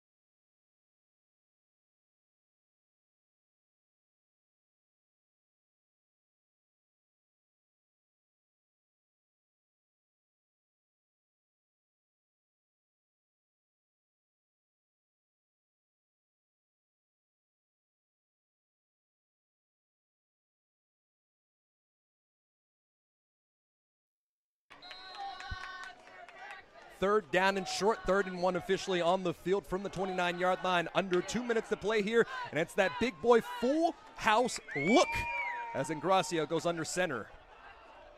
Vikings put the pressure, play action fake over to the right-hand side, thrown over to the fullback, and a hard tackle made, but a first down first. That's John Stowers, the other running back for the first time. 6'2", 240 freshman out of San Jose, California. He was a 3-star linebacker coming out of high school, had offers from San Jose State, but decided he wanted to play on the other side of the ball. And on his first catch and first attempt even, he hasn't had a rushing yard tonight, comes up with a big play. 1:35 counting down. College of San Mateo trying to get another scoring drive here as they lead 10-7 against the Vikings here on this lovely Friday night. 12 personnel once more. 2 tight ends stacked out to the right-hand side. Rotation from the Vikings here. Play action fake. Pressure comes in the face, and it's dropped off once again. A tackle made after a gain of 5 out to the 11-yard line. And couldn't quite see the numbers. This is where it gets a little hard to read the numbers for. I think it was Marley Alapati, the making freshman. the tackle. Who's the man on the reception? I'm trying to see a few different players changing jersey numbers. Was it number 11, Simon Mappa, I think it looked like. Okay, so it was the tight end then. A little difficult to see these jerseys on the line. So you have the white jerseys with the silver numerals. Reverse handoff. And a jump cut through the hole brings him down to the 2-yard line. Lolo Mataele continue to be force-fed the ball. And the Vikings did a tremendous job to start the game, holding San Mateo from doing what they really wanted to do. But as the body blows have continued, and with 42 seconds remaining here, San Mateo's starting to get their groove on offense. Timeout taken on the field. DVC will take the timeout here. And they'll need a huge goal line stand as the ball is spotted down at the 3-yard line. First down and goal from there on DVC Vikings Live.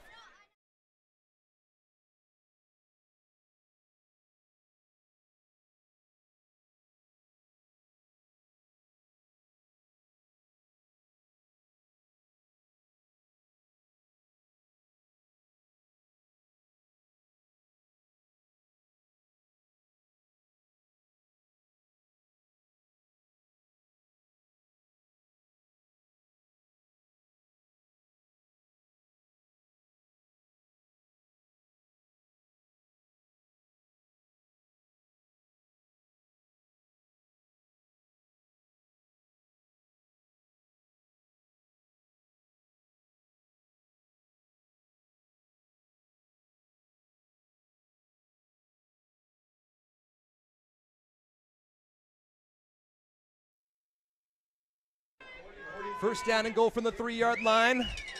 Heavy personnel in that backfield for College of San Mateo. And it'll be that 3 running back look here. Full house. Ingracia under center. Handoff over to the back. Springing into the end zone. Lolo Mataele. 16-7 San Mateo here with 35 seconds remaining in the second quarter. A 10-point second quarter of play, and the Vikings are 9, I guess, because we still have to wait for this PAT, but the advantage for San Mateo here after a very nice drive from DVC.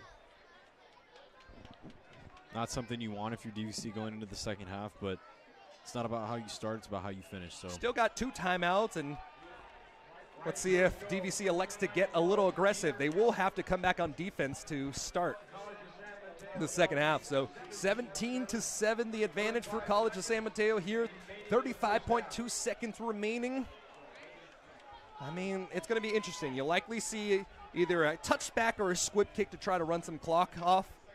No doubt. And then I think you're going to have to see some deep balls going down the field if you want any attempt. For sure, and I think if you're DVC, you're going to see probably a shot play, and if depending on how that goes, you're going to get a couple of runs after that if it doesn't work out, or if it does, then you're going to get a quick timeout. At the very least, get them in range for a field goal, but you don't want to go down 7 into the half for sure. Yeah, and I believe only 1 sack on the night. The offensive line has given up some pressure from that strong front of College of San Mateo, but you're going to need to buy some time now. Something Coach Collins will preach at halftime, obviously, is ball security, and I think he was just had a little disagreement with one of his coaches down there, but seems like they worked it all out. We'll see what that's about after the half. 17-7 our score here, kicking it left to right.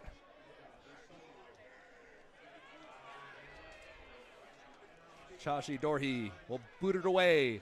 This will be playable, and Taylor will take it from the 2-yard line. Far hash mark on top of the hashes. Right side, spins down to the 19-yard line. And a pickup of 18 yards on the play.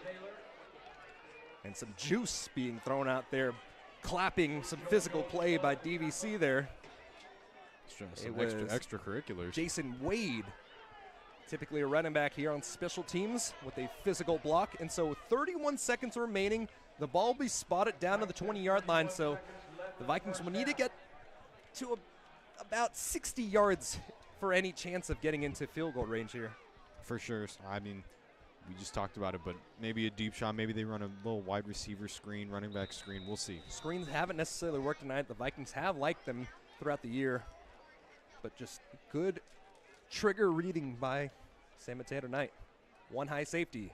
Looking towards the near-hand side, throwing the go route down the far sideline, or the near sideline, I should say. Got his hands on the ball, but Yannick Berg wasn't able to pick it up. 2nd down and 10 now from the 20.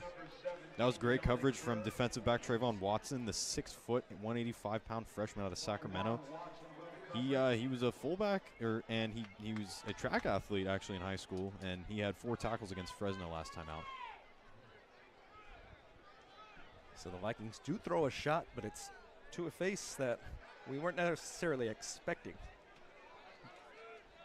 Berg will line up as the far side receiver there. And out of the pistol, Vikings with the give, left-hand side. Ferrari Miller gets back to the line of scrimmage and is tackled down here. And let's see if the call to San Mateo. Yeah, San Mateo taking the timeout. They want the ball back. I mean, it's not ideal. It is a good call by San Mateo to take the timeout here because, yes, obviously the Vikings looking to get out the half. You do give the Vikings another opportunity to run a play here, but if you do get another stop here and you do force a punting situation, then you send out an all-out blitz to that punter, and you've seen San Mateo almost get there a couple different times tonight. Yeah, no doubt. They've dialed up the pressure. They've done it not just tonight but all season, so yeah, something they put heavy emphasis on, and it's been paying off tonight. We've talked about how San Mateo wins games. Offense isn't necessarily their bread and butter. It's defense and special teams that really get it done for them.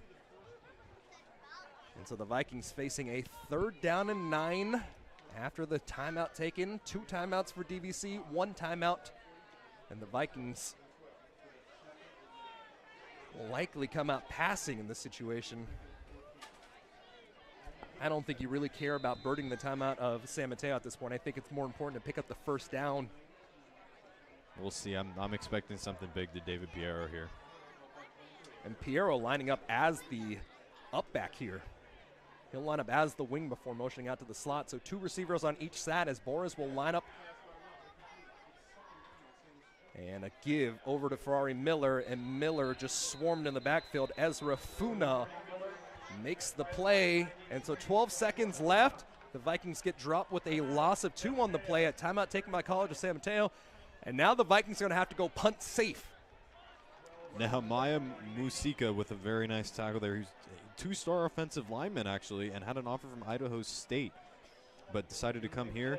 Played defensive line at Full Hill College last year. In 11 games, he had 33 tackles this year, adding his 16th. Very nice play there from the big man. So I think the special teams coordinator for DVC is going to have to really emphasize the blocking here. Yeah, for sure. JJ is going to prove why he's got those 5 stars now, right? Definitely. They're going to come with San Mateo's definitely going to come out with all pressure, and we'll see how DVC's line can hold up. But it's something that Max DVC hasn't done well in the first half. Is we talked about limiting mistakes, winning the gritty battle on the ground in the trenches. They haven't done so far. Well, and on the other side, it's been going the opposite way. What's interesting to me as well is that DVC had a lot of success running that 12 personnel and really playing bully ball on the other side. A lot of those big runs that have gone for the Vikings have been in that formation. It hasn't been out of the traditional pistol look that we've seen. So I'd like to see the Vikings get back into some of those bigger looks because they were successful. And they've had a couple of big chunk plays through the air. Obviously, David Piero earlier, and I mean, maybe they dial that up going in the second half. Mahasin, the returner, likely going to see all-out pressure here on the punt safe. Snap is off hold there. Able to get the low line drive punt. A long driver fielded down at the 35-yard line, stopping in his steps. And now Mahasin makes it past the first tackler. Took a big hit along the sideline at the 40 as he went forward for a return of 7 on the play. Tackle was made by number 18 for DVC, and that is Jeffrey Holden. And I expect to likely see one more run and call this one out. Jeffrey Holden had the opportunity for the huge interception earlier, and making a nice tackle there. Like you just said, I think we're going to see a kneel down and head into the second half here. And yes, you are trailing by 10 here as it's 17-7, but with, what was it, three fumbles and 3 lost balls, I think you're still in this game very much so. So yeah, it feels like crud. Yeah, but you got to really look at it glass half full in that situation. And sure. just a knee instead will send us to the halftime break. It could be, like you just said, it could be so much worse. I think a 10-point deficit is something that DVC, the Vikings, can definitely come back from, but obviously not ideal, but could be a lot worse. So that'll send us to a halftime break, and our stats will likely be caught up by then, so we'll be able to get you some live stats going forward after the break. So 20 minutes on the clock as the DVC dance team comes out, and that'll send us to our halftime break here on DVC Vikings Live.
And we are back here on DVC Vikings Live. The score 17-7. Let's give you a recap of what was going down. So is Sake Tsunga with a 1-yard rushing touchdown. He was lined up as a fullback. And then it was Miles Dixon to even it out 7 apiece. A 7-yard pass for him. Boris got the tiptoes down. And that tied us up even. After that, Vikings got caught in their own deep side of the field, but they forced a field goal attempt, and it was a 24-yard field goal made by Dieter Kelly. And then right before the half at the 35-second mark, it was Lolo Mataele able to get the 2-yard rush for the touchdown. So the Vikings received the ball on the opening drive, so they'll have to kick it off here to start the second half. And the name of the game will be Protect the Ball and Run It Physically. No doubt, and one thing they did not do well in that first half, like you said, was keep the ball. So that they need to stop beating themselves. If they do that, they'll be fine.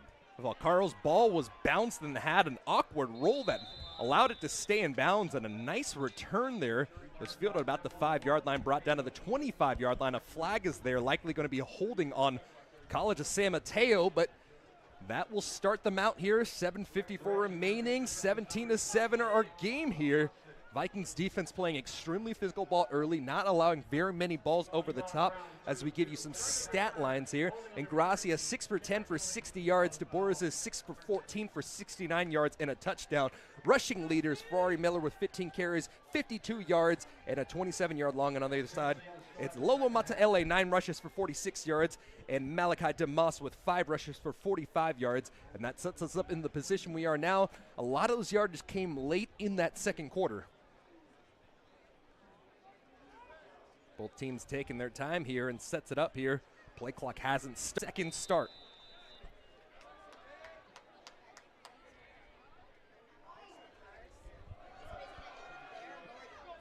Rush to the left-hand side, and Mataele's met at the line of scrimmage after only a 1-yard pickup on the play. Stillsbane, Garten in with tackles there. We've been saying their names all night. Not surprised to see them start out on the first play of the second half. Not surprised at all.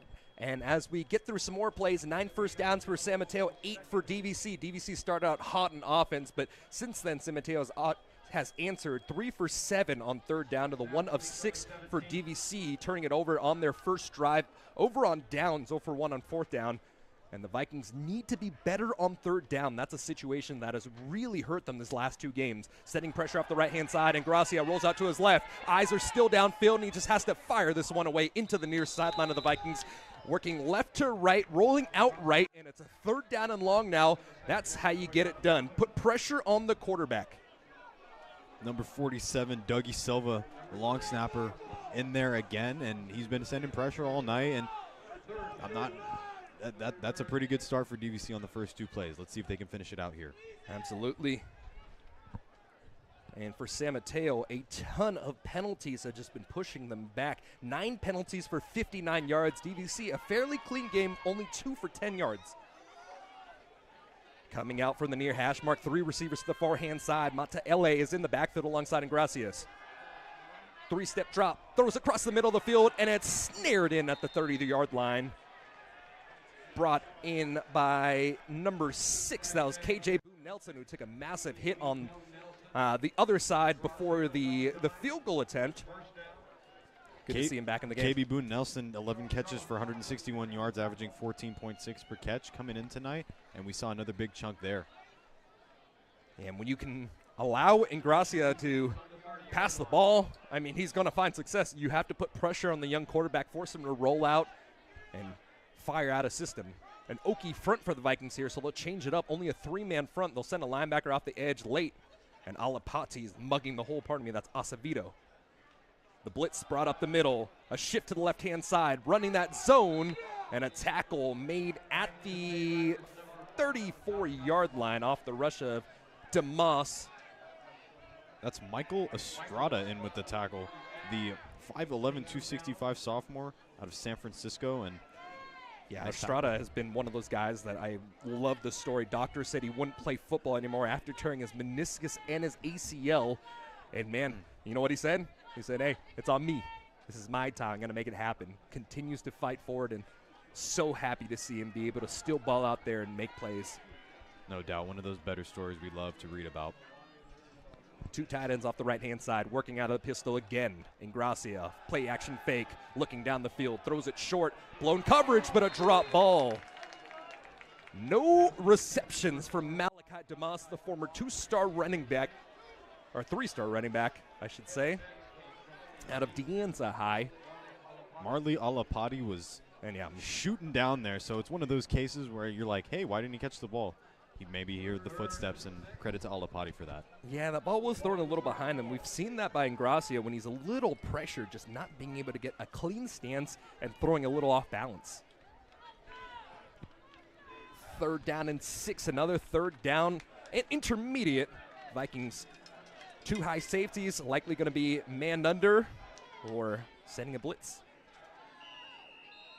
A stoppage in play and a flag down as the clock hits 0.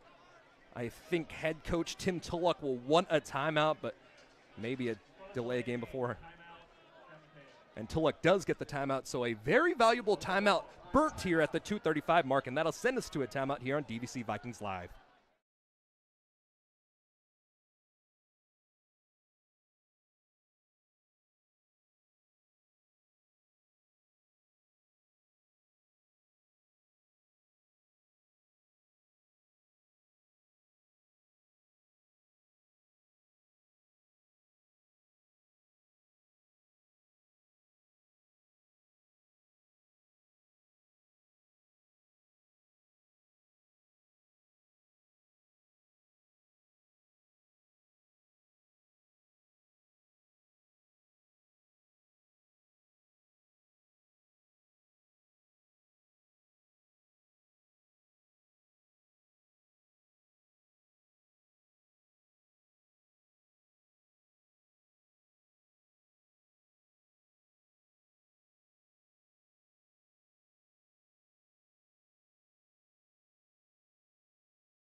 Third down and long after the timeout to stop the delay of game. It's 3rd down and 6.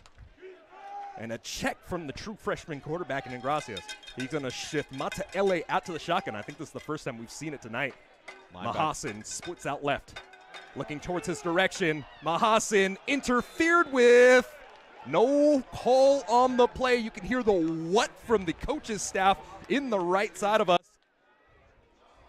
It was Mahasin on the attempt. Hassan Mahasin taking a look at the replay here. I thought he sold it well off the and Garton initial. did get his hand around, but I don't think he tugged. I think it was a sell like you said. I think that was a good sell, and I think a good no call as well.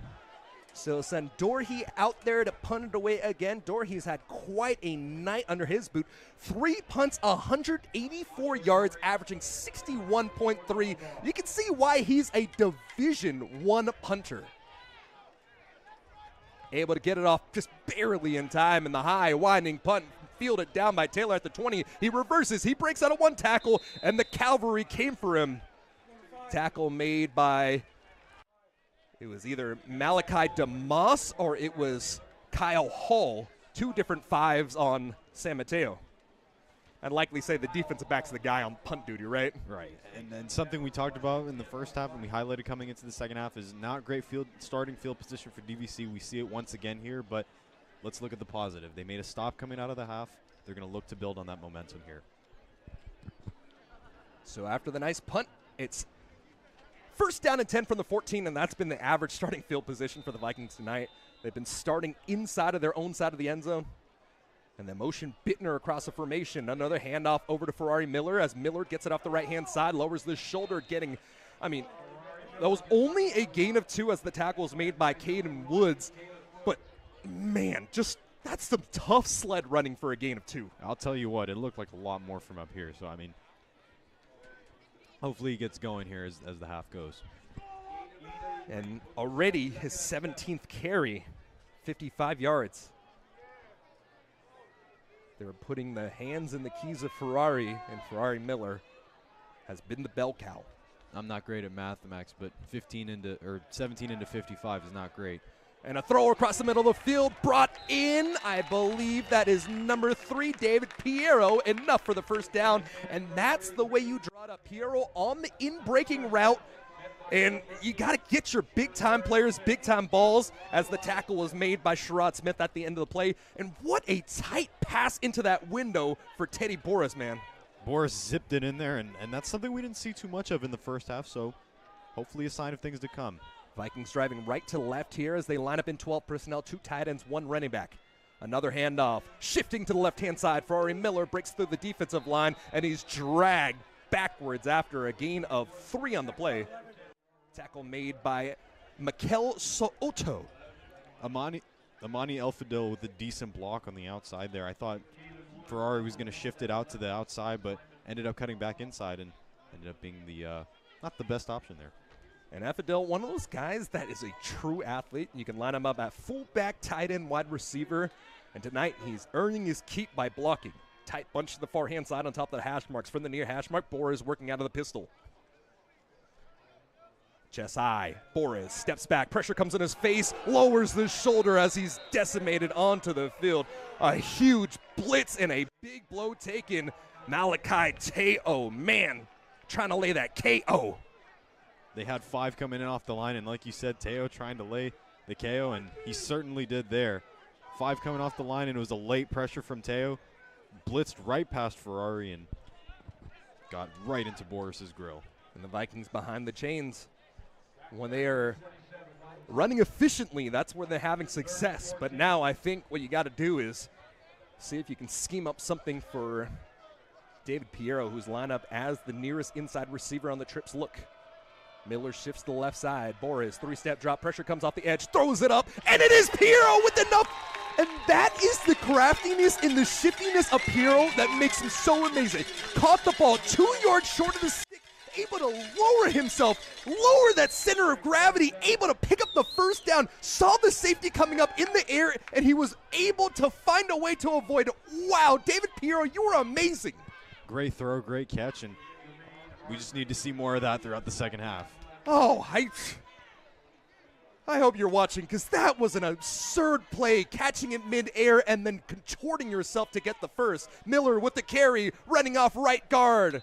As Miller continues to just pay some physical body blows to the defense. A carry of 2 as the tackle was made by Funa as well as Soto.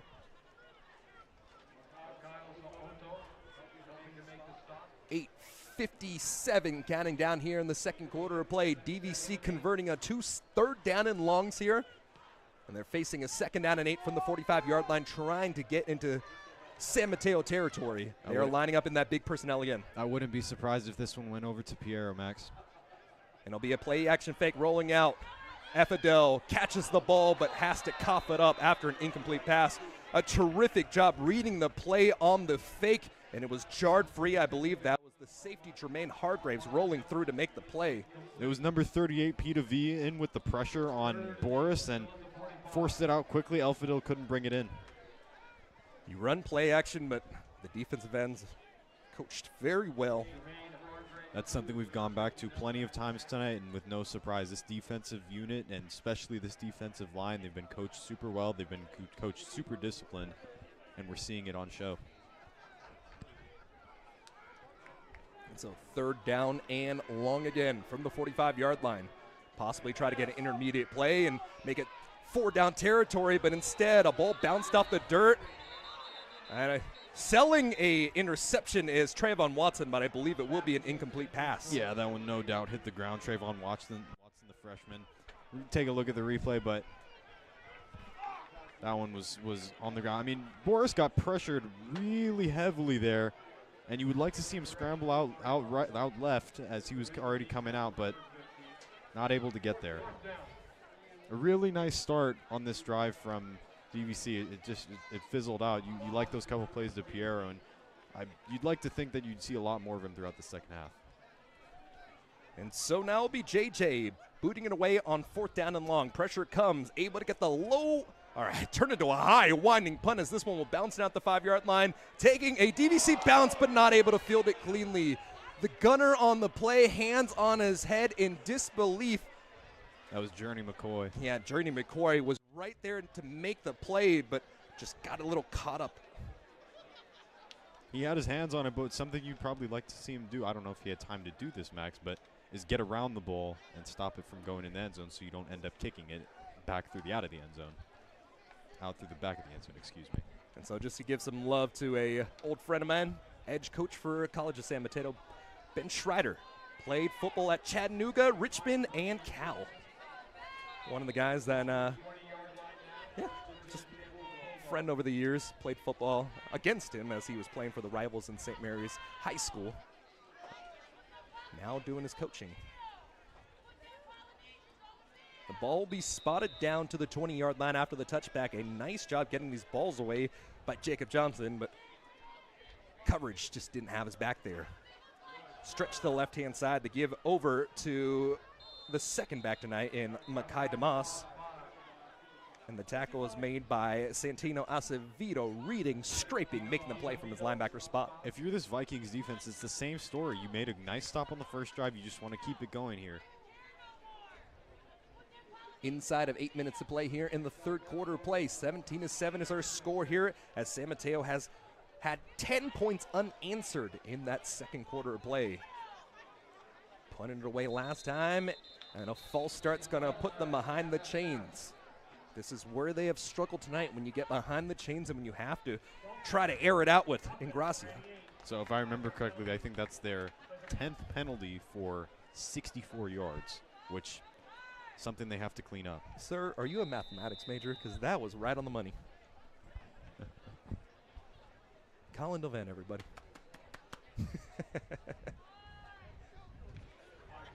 Honestly, no satire. That was great.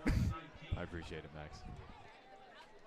2nd and 11 from the 19-yard line, counting down inside of 17:30, or 7:30, I should say. And it's a pass on an out-breaking route, and the speed out is caught near the sticks, as it was KB Boone Nelson leaving his mark here, held off the board in the first, but now starting to grind away.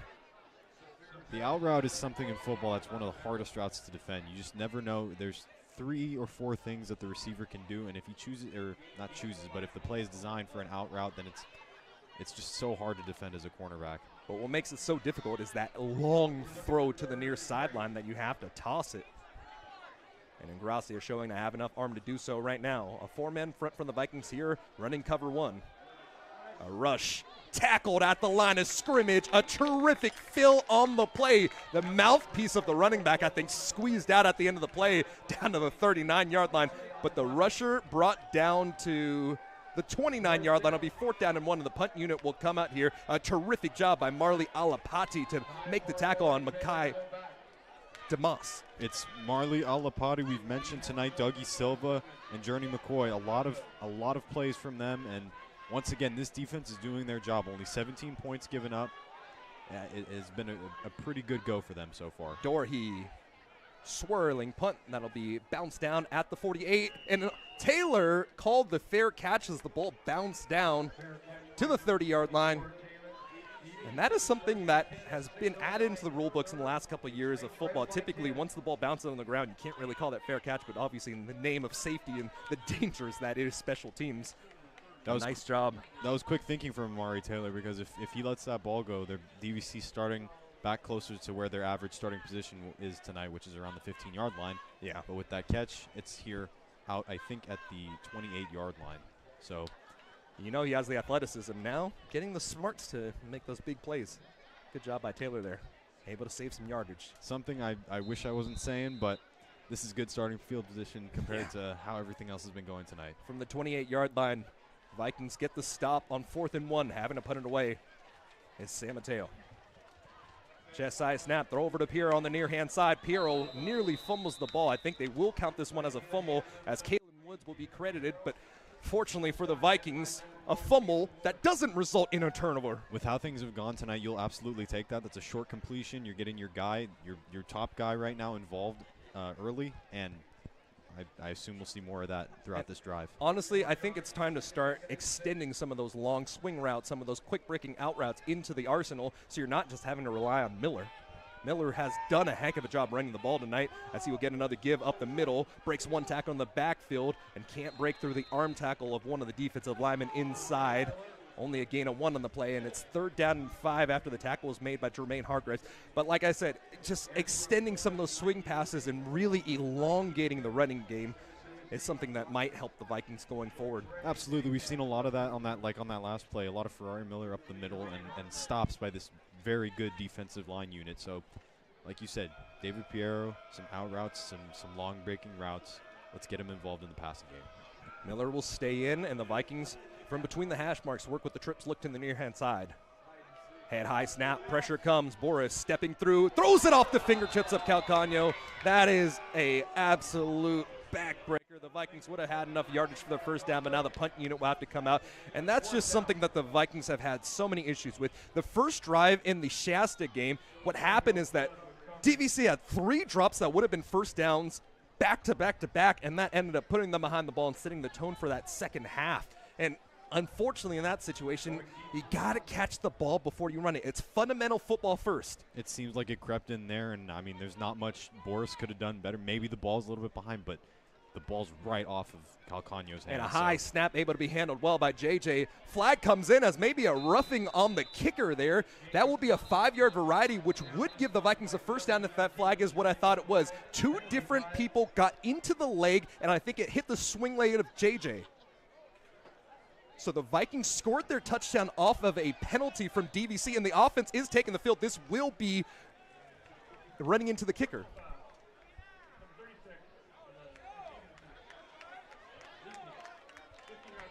So it isn't even just running into the kicker, it's roughing the kicker with a 15-yard penalty. So if you hit the front leg, it's a 5-yard penalty. If you hit the back leg, it turns into that 15-yard. So what had been a first down anyways is now a 15-yard penalty, and the Vikings drive stays alive down to the 48. That's massive huge. Play. Absolutely massive, and you can tack 10 more on to what we thought was going to be 5. It's now 15, and this is DVC's best field position in a hot minute. So the Vikings got stopped at the 45-yard line last time around. Now trying to get inside of CSM side of the field for the first time here in the second half. Under 5 minutes to play. Another handoff over to Miller. And Miller, with some patience, backs his way down for another couple of yards on the play before it was a tackle made by the defensive tackle, Troy Leota. But a nice run of 4 yards for Miller there as the Vikings get into the Bulldog side of the field. All 6'3", 330 of the freshman out of Modesto. Massive figure. Miller couldn't get by him. And illegal hands to the face by Musica, so that's another 15 yards. Penalties are starting to really bite the rear end of the Bulldogs, and the Vikings for 2 times now have gotten a first down via penalty, and a 15-yard variety at that. I'm going to call upon my math skills once again. I think that's 12 penalties now for about 93 penalty yards. I think it's going to be 94. Let's wait for the stats to update. In the ballpark, We'll see. in the ballpark. Yeah, in the ballpark for sure. But seriously, Max, now DVC is out into College of San Mateo territory. And you're now. on the fringe of field goal range as well. You're on the brink here, so you need to get away with something. 3 downs, let's make something of it. Boris lines up, another handoff, and Miller just some really hard running up inside. A gain of 2 on the play before the tackle was made by, I think it was 97, Leota again. Eric Asavit, I think he's at right guard right now for DVC. 6'1", 275, getting tossed to the ground. Some real physical play down in the trenches, and I think that's the game that obviously San Mateo want to play, and they're playing it well. And the Vikings will spread things out here on second down. From the 31-yard line, it's Boris between the hash marks working right to left. Boris scanning the defense. It's a single high look. Standing tall in the pocket, Boris fires away, caught at the 25-yard line. Close to the first down yardage. He'll be 1 yard short. Piero able to get 7 on the play. And, just shy of the sticks. Piero, great separation in that soft zone, and a nice little catch to set up a 3rd and short. You have a lot of options here, so we'll see what Coach Collins goes with. And Coach Collins loves Piero so much because of his really situational awareness. As I'll talk about that after a rush from Miller, able to pick up the first down. Needed one, got two, but enough to move the chains. Ferrari continues to get things going there. But like I was talking about before, Coach Collins in one of our pregames previously talked about how David Piero always wants to know down distance and situation. Every single time in practice, no matter whatever the play is, he walks up to his offensive coordinator and head coach in Jimmy Collins and asks him, hey, what's the situation? Just so he knows exactly what he needs to do to be successful. He has those intangibles that you can't teach, and it's something that Collins wanted to highlight coming in from CCSF and bringing Piero over here with him. And it's a play action fake. Looking over at Effadel again. Effadel catches it at the 20-yard line. Took a massive blow, but a gain of 2 on the play as the tackle was made by the safety, Kalen Woods. The Vikings have run this play a couple different times, and both times it's been read extremely well by the safeties of the Bulldogs. Kalen Woods is having a great game tonight. We've called his name a lot, and DVC are trying to do their best to shut him down. Not working right now. 2:20 remaining here in the third, and the Vikings will spread it out once again. 3 receivers set to the forehand side. The lone receiver is Miles Dixon on the near-hand side. From the near hash mark, 3-step drop, firing towards the end zone. Back of the end zone, steers it in, a flag down on the field, but it won't even matter. Touchdown, Vikings! Stephen Henry II comes in, runs the deep breaking route, and gets the touchdown to make it 17-13. A little stop and go route there from Stephen Henry, and a ball that cannot be dropped in the bucket any better. What a ball from Boris. Great catch. He fought through the contact from the cornerback. And Vikings are on the board for 6. Let's take a look at it one more time. Breaking out and then up and field. A terrific job running that deep route. Broke a 5-yard in and then took it all the way down. Boris the holder here. Dougie Silva the long snapper, and the kicker is Jorge De Jesus. George or Jorge, not quite sure. But De Jesus lines up, snap is down. A little bit of a butchered hold, but Boris able to get it down in time. And the Vikings make it a one-possession game, 17-14. After 2 different personal fouls on College of San Mateo, the Vikings able to answer the call. And we've got a fun one here, 17-14. We'll take a quick break on DVC Vikings Live.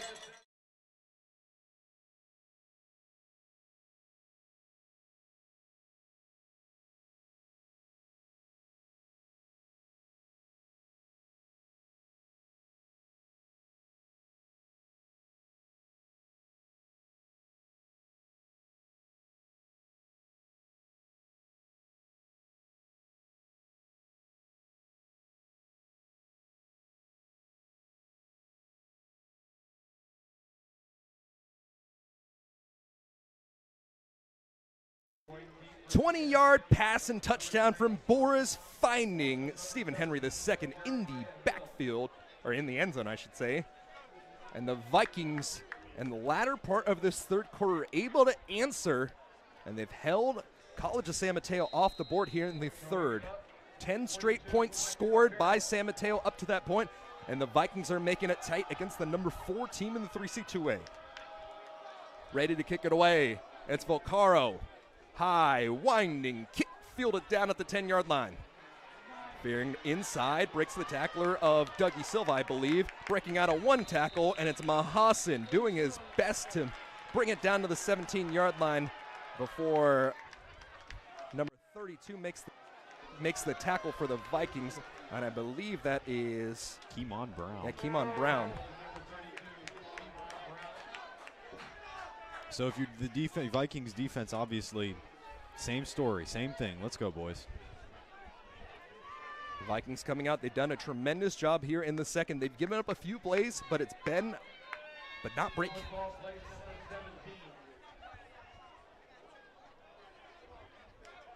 And 8 for 15 on the evening is Dominic Ingracia for 82 yards. No picks, no touchdowns. Quick pass to the forehand side. Cutting it back inside towards the numbers. And the ball is caught by number 16. That is, trying to find him on the roster, Jalen Green, the freshman out of Seattle, Washington, on his 2nd catch of the year. This one goes for a first down. Tackle was made by number 18, Jeffrey Holden. Jalen Green, a 3-star wide receiver with 6 Division I offers, ended up going to Eastern Washington. Played 2 years there, and now he's at San Mateo. Only his 2nd catch this year.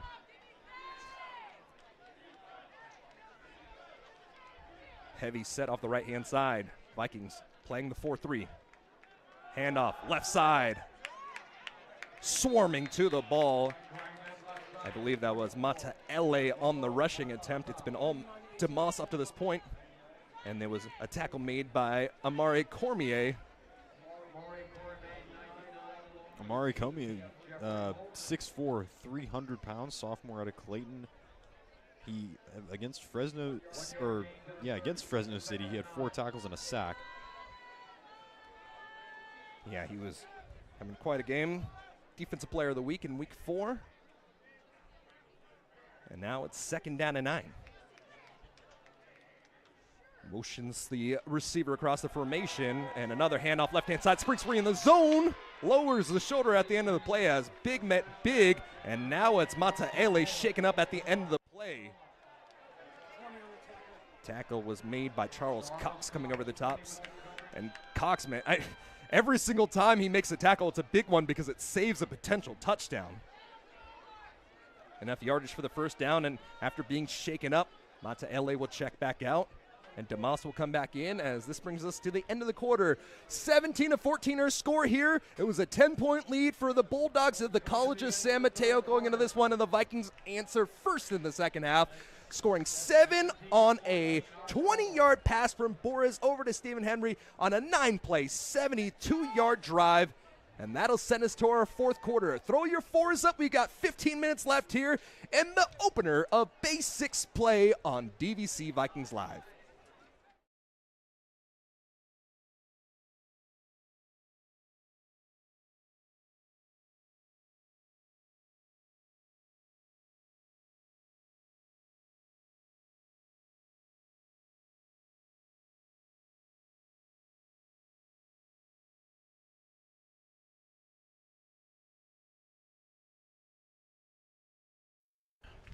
So back on the field, let's give you some quick individual stats.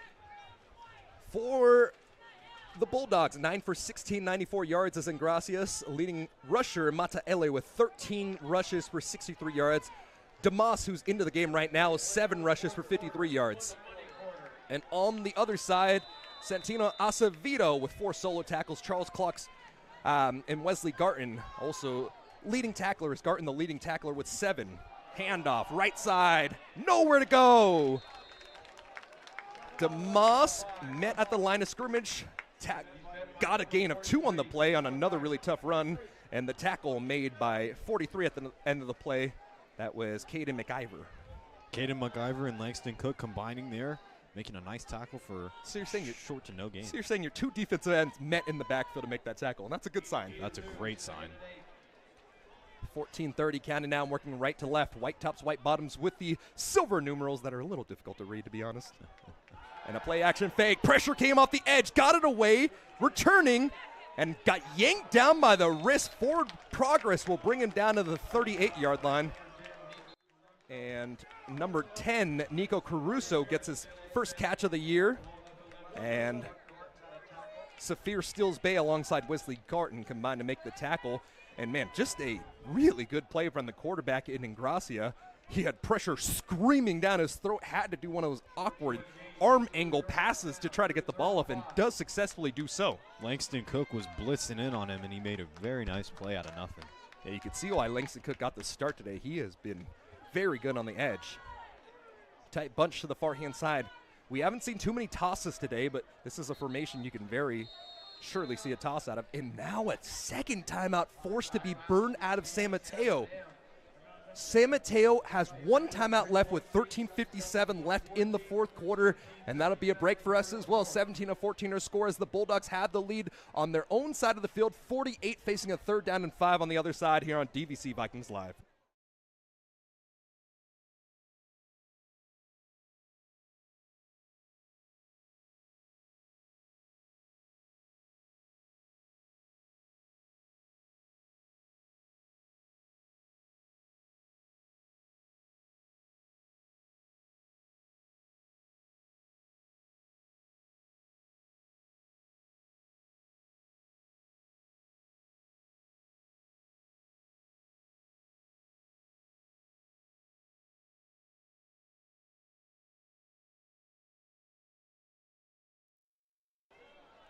13:57 remaining, working right to left. It's the Bulldogs of the College of San Mateo facing a 3rd down and 5 here, leading by 3, and the Vikings trying to get off the field here. Same formation, the motion, the receiver on that jet formation. That's Mahasan running across. A quick pass on the slant to Mahasan, and Mahasan hit hard at the end of the play, and the ball was thrown behind the intended receiver, Tashi Dorhe. He's been the highlight of the night for San Mateo up to this point in the second half, man. Some great punts by him, but when your punter is your #1 star in the half, not necessarily what you're looking for. Yeah, Hassan Mahasan was open there, and just not the best throw in the world from Dominic Ingracia, but DVC getting the ball back. They're going to want to continue their momentum from their last drive. Going to be Amari Taylor lining up back there. Dorhe getting the punt, stepping forward, a high, winding punt as a flag comes down on the field. Taylor will fair catch at the 10-yard line, and let's see what this flag is going to be on. Up to this point, it was Dorhe 4 for 161 yards, averaging 40.3. 3 punts caught inside of the 30-yard line. He's been a weapon. 2 flags on the field here. Maybe some unsportsmanlikes on both sides.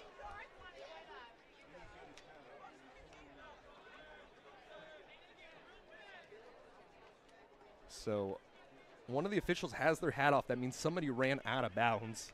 But you can go out of bounds if it's if they force you out of bounds. You just have to come back as quickly as possible.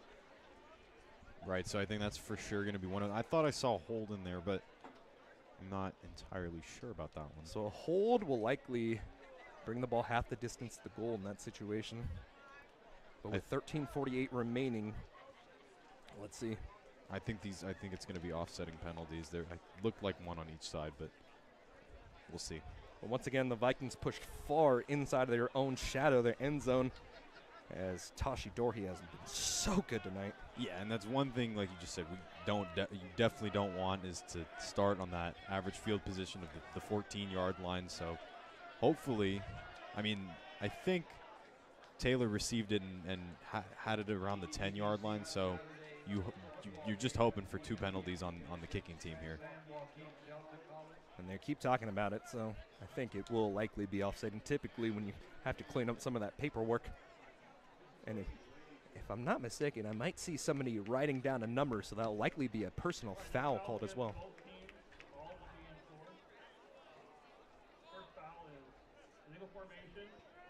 So an illegal formation on the offense. 5 men in the backfield. And a personal foul on a block out of bounds by Saphir Stills Bay. After the play, unsportsmanlike conduct, number 17. Oh, and that is a backbreaker. So unsportsmanlike conduct called against DVC. And that'll go against Yannick Berg, the wide receiver on special teams.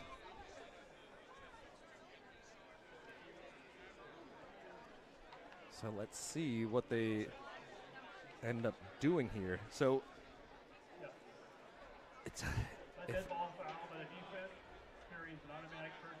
I was gonna say it is a first down now on. I think it's gonna be CSM ball.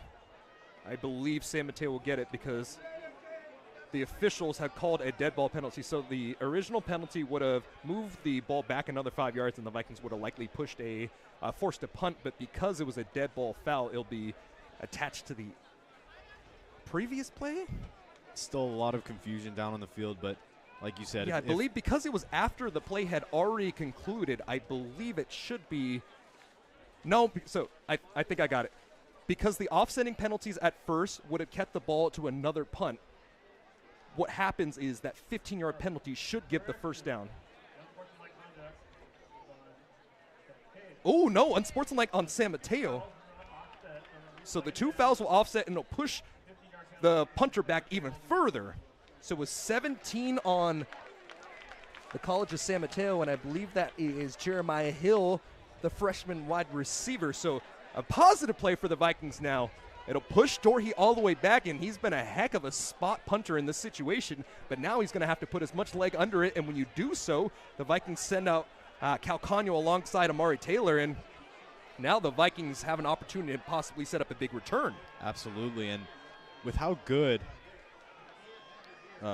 Dieter Kelly, or excuse me, Tashi Dorhe has been tonight. I mean, you don't mind if you're CSM repunting this, but it still looks like there's a lot of confusion down there. But I think this is going to end up being a repunt. Yeah, there you go. And typically you kind of worry about some of the big men running downfield, but I think they've had enough of a time and a break to be able to get their breath back. Yeah, no doubt. We've been waiting about 45 minutes now for the referees to figure out what's been going on. But hey, as long as they get it right, that's what matters in my opinion. As long as they get it right, I completely agree. But like I said, I don't think you mind him Dorhe punting this again. Like you said, he's committed to San Diego State, and he had multiple D1 offers. Yeah, we'll see. He's been really good tonight for, I think, an average around 60 yards a punt. Yeah, he was averaging 60 early on. Now he's only down to 40.3. But man, what a big leg on that guy.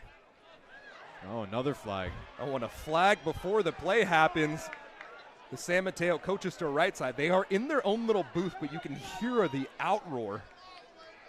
And let's hear what the official has to say now. I think 15 more yards.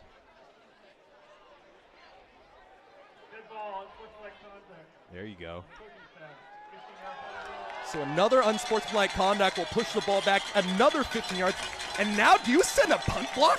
You might send an all-out block unit towards the to Dorhe, but I mean, you got to make sure. Yeah, Collins is sprinting down the field as it's a 4th and turning down. But I think what he's telling his team is pressure but angle it, because the worst thing that can happen is if you rough the punter and give them a free first down here. So they've moved Snap back is about off. 30 yards now. And a deep punt by Dorhe will be fielded down. Muffed at the 50, and the ball will come down, spotted by the San Mateo, and a flag comes down. I think it might be impeding into that halo space. But oh, what a hectic series of plays. Last 10 minutes have not been clean at all. Taking a look at the replay, we're going to see what this flag is for. And so impeded 37 for San Mateo, went right up inside of that halo space as it was Latavius Hughes, the freshman linebacker, and that'll be a penalty after the play. So the punt should be fielded dead at the 50, and the Vikings should get another 15 on top of it. So 45 yards of penalties now on the last. Is it even 2 plays? It's the last play. Right, exactly. Over the last, literally 1 play, it's been 45 yards of field position in DVC's favor. And hey, if you're Coach Collins, you are not complaining at all. And your average field position also just went up by triple. No doubt. And this is past my math skills now. I have no idea how many penalties. I think 15 or 16 penalties on College of San Mateo for at least 150 yards. And all dead ball fouls as well, or 15-yard varieties. That is something the coaches will not be happy about coming out of this game, no matter how it finishes.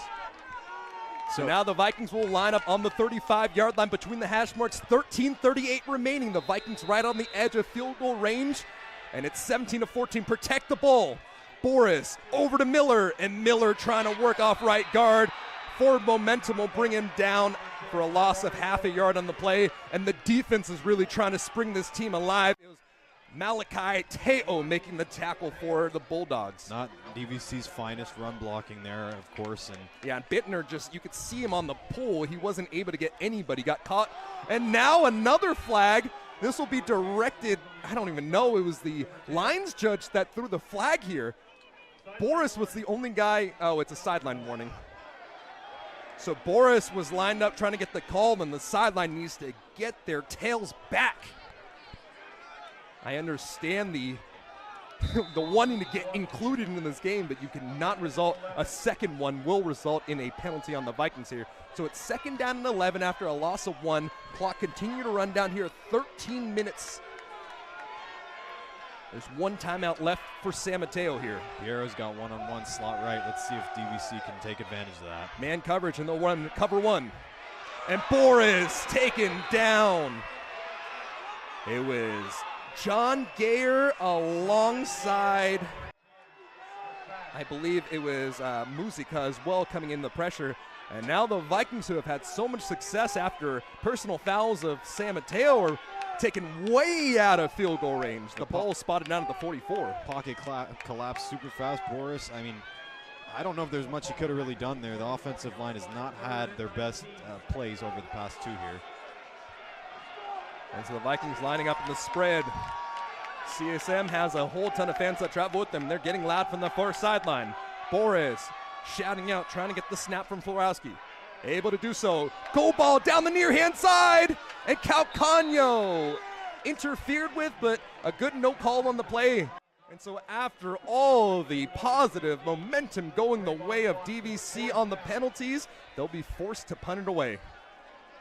That's something Coach Collins is definitely not going to be happy with. And no, this is after getting 45 yards of field position, that you have to take advantage. And these are the plays that you look back on, potential game-losing plays. Golden opportunity there on the cusp of field goal range to tie it, but now you got to send the punter out after a big sack. San Mateo looked like they're prepared for a fake punt. JJ, no pressure. End over end punt. This one has some backspin on it, and it'll take a bounce down to the 5-yard line, stopping at the 6. And you got to say that guy's got to be pretty good at golf, because that punt was a beauty. That was a great punt for sure.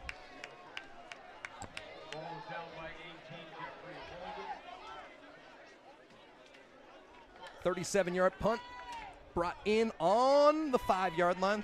I think they're going to move it a little bit further forward to the 5.5. But the Bulldogs now out of the shadow of their own end zone. The running back in the backfield will be Malachi DeMoss. DeMoss having to come in after Mata Ele was shaken up after picking up a first down a couple drives ago. 12 personnel once more, 2 tight ends, 1 running back. And Gracia barking out a check. Vikings. Looks like they have in the cover 1 with Henry as the lone safety. 5 coming on the line. All of them are coming, plus a 6th. And the Vikings put the pressure there as Garton able to make the tackle for a loss. Malachi DeMoss met at the hole. Garton with the perfect trigger. How many times have you said his name tonight? Wesley Garton with another great tackle. I can actually tell you that now that we have our stats up and going. Garton with his 9th total tackle of the night. 1 away from that double-digit marker. Garton says his play style is influenced by all-pro linebacker Fred Warner, and that's not a surprise to see as he is shooting out of a cannon on almost every single play. And just terrific on coverage as well. Another big look, 2 receivers to the near-hand side. It's a stretch to the right. The cutback, springing free. Some space as he's pirouetted down near the line to gain. Tackle was made by Anthony Henry. And that is just enough yardage to get the first down. So San Mateo digging out of a hole here. Henry with a nice tackle, but once again, it's that College of San Mateo run blocking. The interior offensive line, 64, 52, and 75, all doing their jobs well. And how nice is it to be in that situation and be able to give it to your back to get the first. First down and 10, and a stretch handoff. A fake, and Ingracia has to let the ball go. He was torn down in the pocket. I want to see possibly an illegal grounding. I thought that looked like grounding off the bat, but it looks like number 5. Yeah, but he wasn't out of the. I guess you don't have to be out of the pocket. The man's in the vicinity, right? McIver. And the ball was technically catch. I don't know. Yeah, that is a tough one. I mean, when in doubt, you don't want to really put in influence on the game, so I understand. Yeah, for sure. So let them play another down.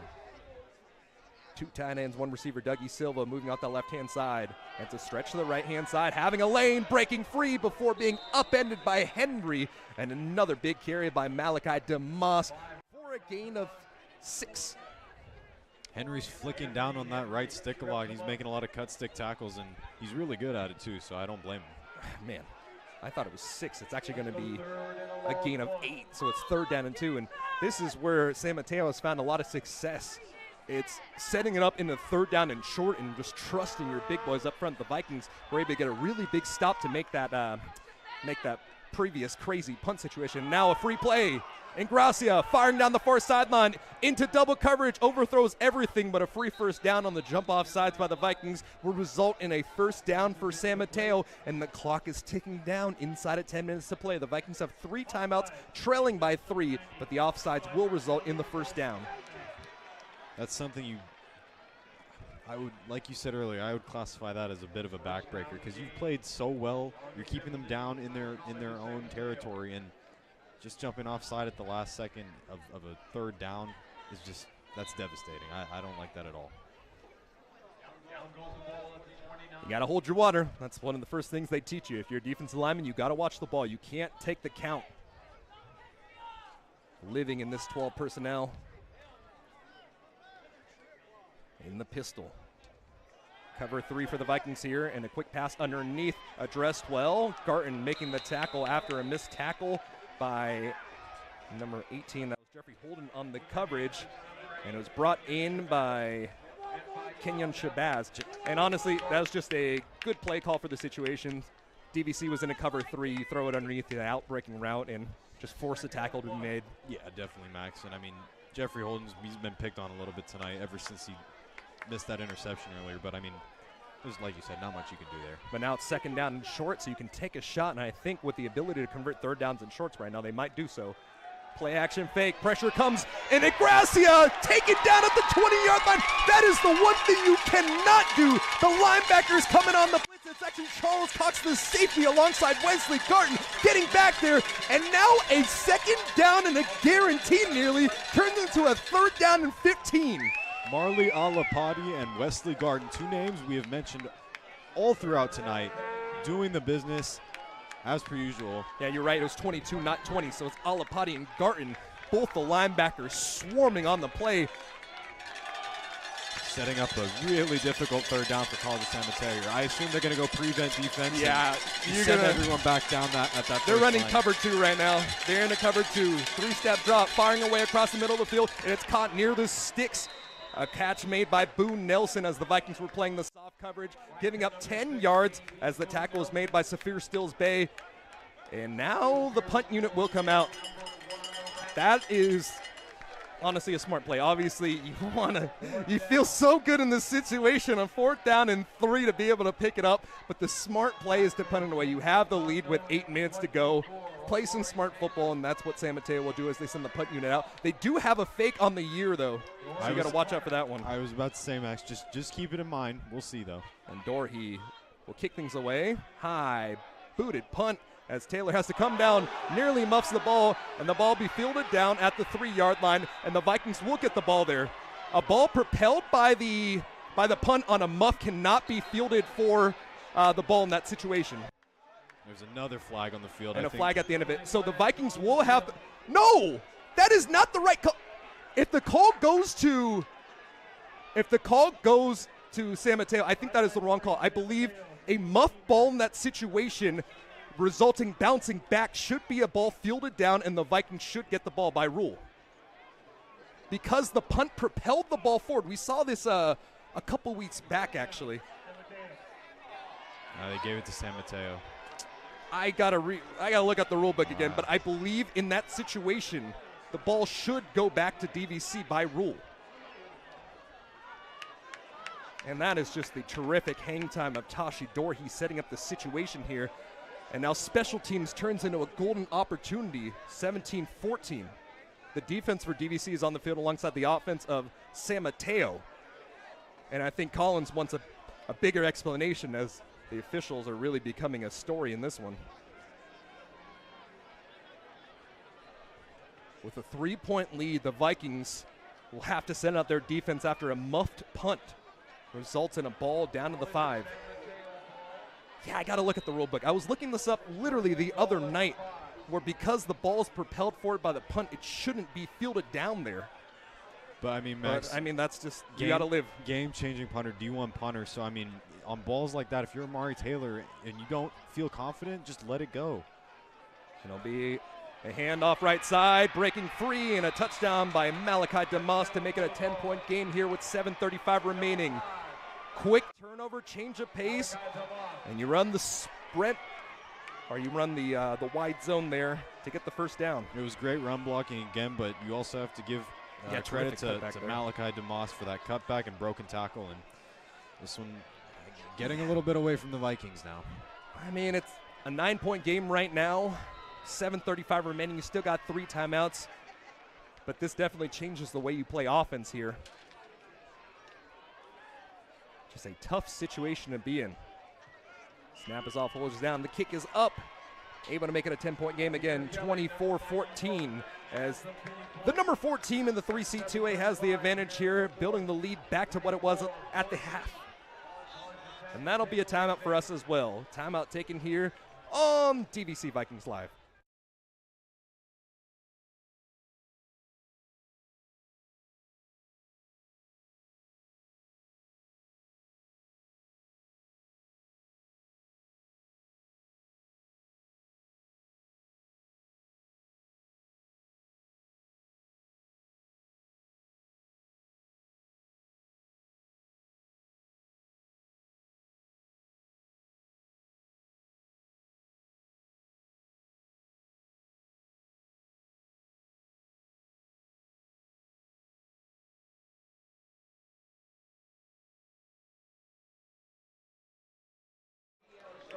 Okay, so clarification on the rules. The officials did get that right. The situation I was thinking about is if a ball is muffed for a touchback. Okay. So that is what I was thinking of. So in that situation, if the ball was a little bit further and it was muffed into the end zone and the opposition covers it, it is not a touchdown, it's a touchback. That is the clarification there. So that's why they get paid to call the games, and I'm up here in the booth, right? So just a really difficult situation here, and it goes back. The Vikings in field goal range, essentially on the cusp on the 35-yard line. Yes, it's a long field goal, but it's something you could possibly take. As Dorothy kicks away right to left, that might have been one of the game-changing plays. Bounce down, and another muff by Taylor here as he picks it up from the 7-yard line. Finding the near sideline, trying to turn the quarter as he gets to the 22-yard line.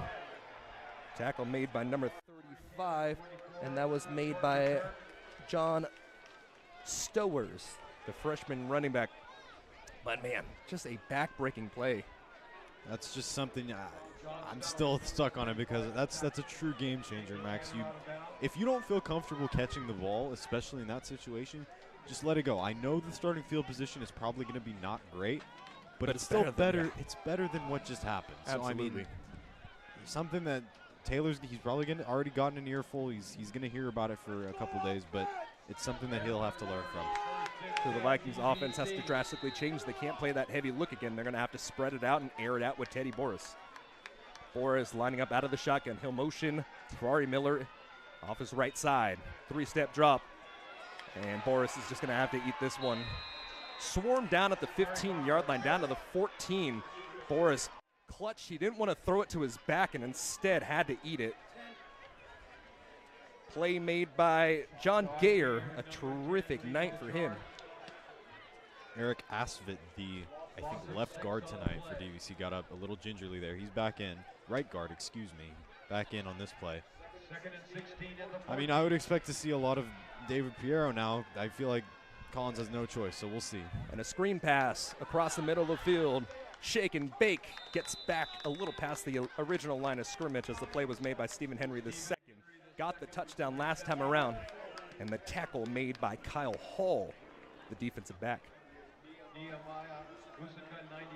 And now with 6:37, trailing by 10. I think if you can't get a first down here, I think you might have to. Punt it away. But the last timeout taken by San Mateo here. No more timeouts left. 6:29 remaining, and that is a interesting situation. I mean, rather than giving up a big play, taking the timeout is the thing to make. So they'll send us to a timeout here on DVC Vikings Live.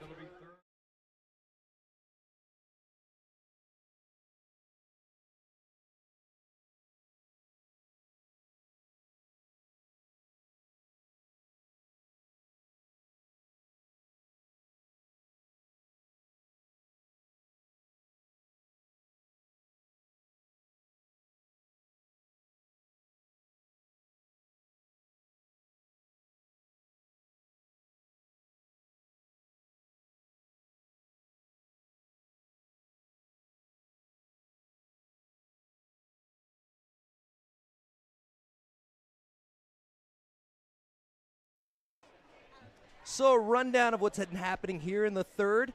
It was a 9-play, 72-yard drive with a couple different pass interference, personal fouls that allowed a 20-yard pass touchdown from Boris over to Henry.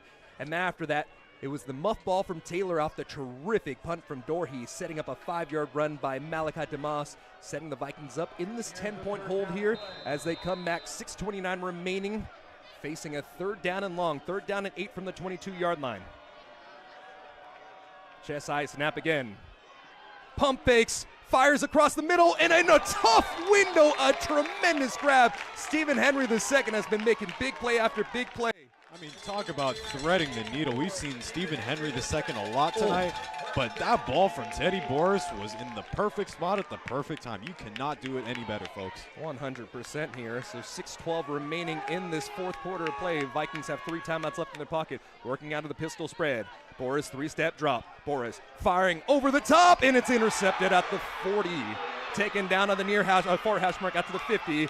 Stuttering down to the 35-yard line. Interception made by Sherrod Smith. Tried to go back-to-back plays over the top to Stephen Henry II, but Teddy threw it a little too low, and just a tremendous job by the defensive back on the play, undercutting the ball, getting in position, and the Vikings trying to force one. Making a massive mistake. Ferrari Miller made the tackle at the end of the play. But now you got 3 timeouts. You're trailing by 10. The ball is on the outskirts of field goal range, so San Mateo feeling very comfortable with around a 55-yard attempt from Dieter Kelly, so that one would extend the lead over to 13. It's currently 10 as it's 24-14, but expect to see a lot of running by Malachi DeMoss. Dominic Ingracia will give it over to his back from the right-hand side. The jump cut outside, veering off tackle. Another massive run on the play. Wesley Garton makes the tackle after a 9-yard rush.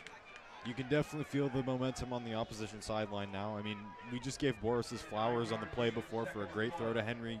Tried to do it again, underthrew it, and we talked about Sherrod Smith earlier. He made a very nice play on the ball, setting up San Mateo where they are now. And now they're definitely in field goal range, so obviously they want to go in there and put an end to it, but the Vikings need so desperately to get a stop here to keep it to a 2-possession game.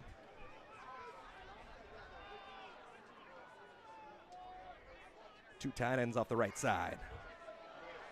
Stretch up the middle, some patience, breaking it out, gets the first down as he continues to fight. DeMoss on the carry, and Langston Cook from his defensive end position able to get the first down. The name of the game now for College of San Mateo is clock management. Just keep working on that clock until you can get it down. And I mean, I think they'd live with 3 here, but obviously yeah, extends it at 13. But yeah, you need to start thinking about in the situation when you might want to start taking your timeouts. I think the first sign of a negative play, you got to take that timeout because you are trailing by 2 possessions. Jet motion, we haven't seen any jet sweeps tonight. Given a few of them tonight, or over the season. And this is just San Mateo playing San Mateo ball, as the ball is a 5-yard carry by DeMoss, getting the line share of the carries after Mataele got injured earlier in the third quarter. Tackle was eventually made by the defensive tackle, Amari Cormier, but another pickup of some decent yardage, and the rush of 5 makes it 2nd down and 5 from the 18. A bit of extracurriculars going on after the play, Max, but the most important thing now for the Vikings is you can't have this get out of hand. I mean, you don't want players getting suspended or thrown out of the game, so just calm heads and keep it going. I mean, you're still very much so in this game, trailing by 10. If you can hold San Mateo into a field goal here, it would go a long way. Another stretch. Finding the back cut, weaving through the defense down to the 6-yard line. And the clock continues to turn down as Henry eventually makes the tackle on the play. But man, this is textbook San Mateo here. No doubt. Again, it's those 3 offensive linemen, 64, 52, and 75, doing the dirty work down on the inside, and it's paying off for the Bulldogs. First and goal from the 6-yard line. And this drive that has been comprised entirely of Malachi DeMoss, the freshman out of Dianza. Continue with the big look and continuing to hand it off. Tackle for loss, and the Vikings will take their first timeout of the half here after only about a half of a yard on the game. Tackle eventually made by Garton alongside Kaden McIver. And so you need to make a stop here if you want any chance of staying in this game. You have 3 timeouts in the 2-minute timeout. But in this situation, you have to take the timeout. You have to keep this one within reach. Yeah, no doubt. You see the reasoning. I mean, if you want to try and steal some of that momentum back, like you said, you have to stop them down to a field goal try at the very least here. A turnover would be very welcome in this situation if you're the Vikings. Yeah, turnover would be massive. A field goal isn't necessarily the worst thing because it still would make it a 2-possession game with 13 points, but man. Right. I mean, definitely a lot of opportunities you could look back on. I mean, you had those 45 yards of penalties that could have possibly tied things up. But instead now, San Mateo, despite the fact that they've had so many penalties on the night, they are playing their form of football to the end. And I think that was like you said, the key point, the turning point for DVC, not being able to convert after getting 45 yards of field position. That's just something that can't happen, and I'm pretty sure Coach Collins will brief them on that after the game. Reverse handoff to the right-hand side. A jump cut goes to the right tackle's direction. Able to get a gain of 1 on the play was DeMoss. Another timeout taken by DVC to stop the clock here, making it 3rd down and goal from the 7 after Langston Cook makes the tackle. And in this situation, at least you kind of understand what's going on. You know they're going to run the ball every single time, and so you're sending out all-out run blitzes to try to stop the ball. And DeMoss, what makes him so good is his patience in the backfield and his vision to be able to make a jump cut outside. But in this situation, you can't really cut anywhere if all the holes are filled. Yeah, we've been talking about the offensive line and how well they've done this year for College of San Mateo, but give credit to number 5 Malachi DeMoss and number 24 Lolo Mateo. They've also been doing their work for the Bulldogs. So yeah, you got to think about some of those few plays that could have gone the other direction. The muff punt by Taylor that set up the 5-yard rushing touchdown from DeMoss. The sack that Teddy took all the way down to about the 43-yard line, or maybe even the 45, that set up the punt after being gifted such terrific field position. These are the little things that make a big difference going forward. Out of the pistol and 12 personnel from the far hash mark. It's Ingracia working right to left here. He'll pass it. Quick ball to the out-hand side. And it was Saphir Stills Bay who fell to the ground as he forced an incompletion. So the Vikings will have one more timeout in their pocket, forcing a field goal attempt upcoming. Well, my heart jumped there for a quick second because I thought Stills Bay, he read the pass. Yeah, he read saw the it play out very of the, well. and he almost got there, but I don't know, maybe a little shove or a little bump or something. He just couldn't get there in the end, but that would have been huge for the Vikings. Yeah, tried to run the out-breaking route up the field, I should say, up the sideline for the tight end, Mappa. But now it'll be a 24-yard field goal attempt. Snap is off, hold is down, the kick is up. Goes through the upright, so 3:14 on the clock, 27-14. It's a 13-point game. Vikings have one timeout left in their pocket, and they're going to have to be aggressive here. The key is you want to be aggressive, but you don't want to force any balls, and that's part of the reason that set up this field goal drive. A ball forced over the top into double coverage by Teddy Boras in the last one. It's something he can't do again for sure. You got to be a little bit smarter. San Mateo's probably going to back off a little bit, I would assume, and you can't play into their traps. So, like you said, no dumb throws, just keep your head, Teddy, and try and get one downfield.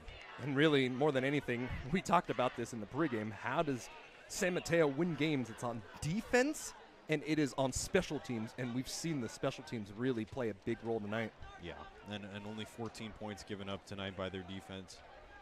DVC trying to put a few more on the board here before it's all said and done, and obviously but still I mean, technically in the game. Very much so in the game. It's only a 13-point game. Right. But obviously with the way everything's gone, DVC has found a lot of success with their opportunities, playing complementary football, running, passing, setting up with play action. But now when you're in an obvious situation, you just got to rely on the sophomore quarterback out of San Ramon and Teddy Boras to make things happen or potentially get a big play here.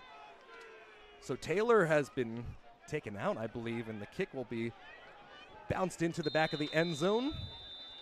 And this is something interesting to think about. You know, the kicker for Tashi Dorhe, the kicker for the Bulldogs, has the ability to boot it into the end zone on a consistent basis. But what he's been doing, he's been short-stepping it and forcing returns by DVC. Yeah, for sure. I don't mean to cut you off here, Max, but there's 2 flags on the field. I wonder Could it be on San Mateo again? Penalties 95 and 96? Yeah, I can't say. Both of them seem to be close to where DVC is, though. On a touchback as well.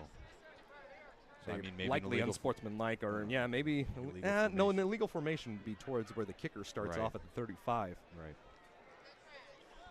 And they are taking out that notebook, I believe, so it will likely be unsportsmanlike. Remember, you can only get 2 of those.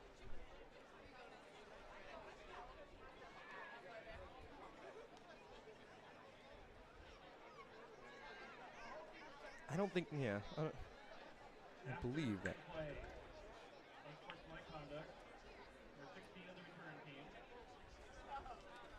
So unsportsmanlike on number 16. That's Cade Young. And an unsportsmanlike on Marley Alabati. So it is first down for the Vikings, but this will shift them back very far. The ball would have been placed at the 25-yard line, but now let's see. That's not ideal, not something you want if you're DVC for sure, but they've had to fight through a lot of adversity. Let's see if they can come up with a miracle. So I think it's going to be 15 yards on the initial penalty that moves the ball back, and then half the distance.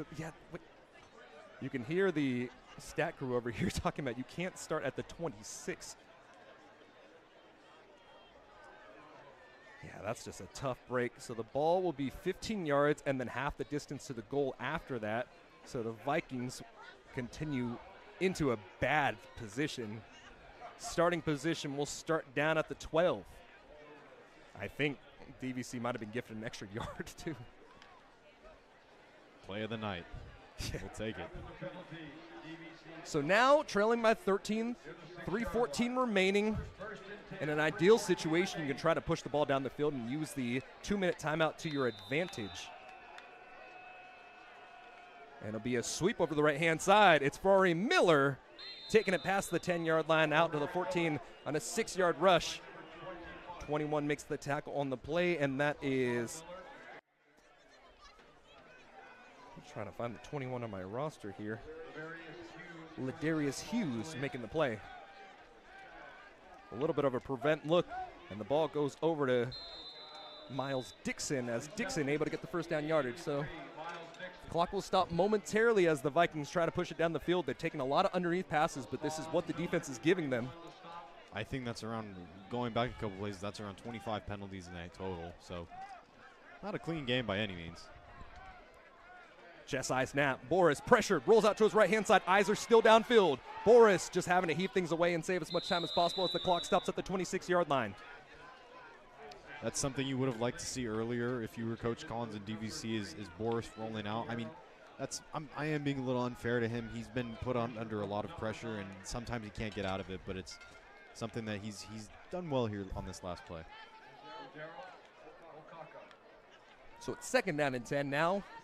2:26. Vikings with 1 timeout. So if they do score, they will have to go for the onside kick. Motion Pierre across the formation. Boris pressured as they try to attempt a screen over to Stephen Henry II. And it was incomplete. Clock stopping at 2:23. I'm surprised we didn't see a deep shot on that drive. I know it's safeties not over, are playing over the top. You're going to have to force the ball. Yeah. So I think you try to get a ball getting close to the sticks, or if you can find something pop deep, you take that opportunity.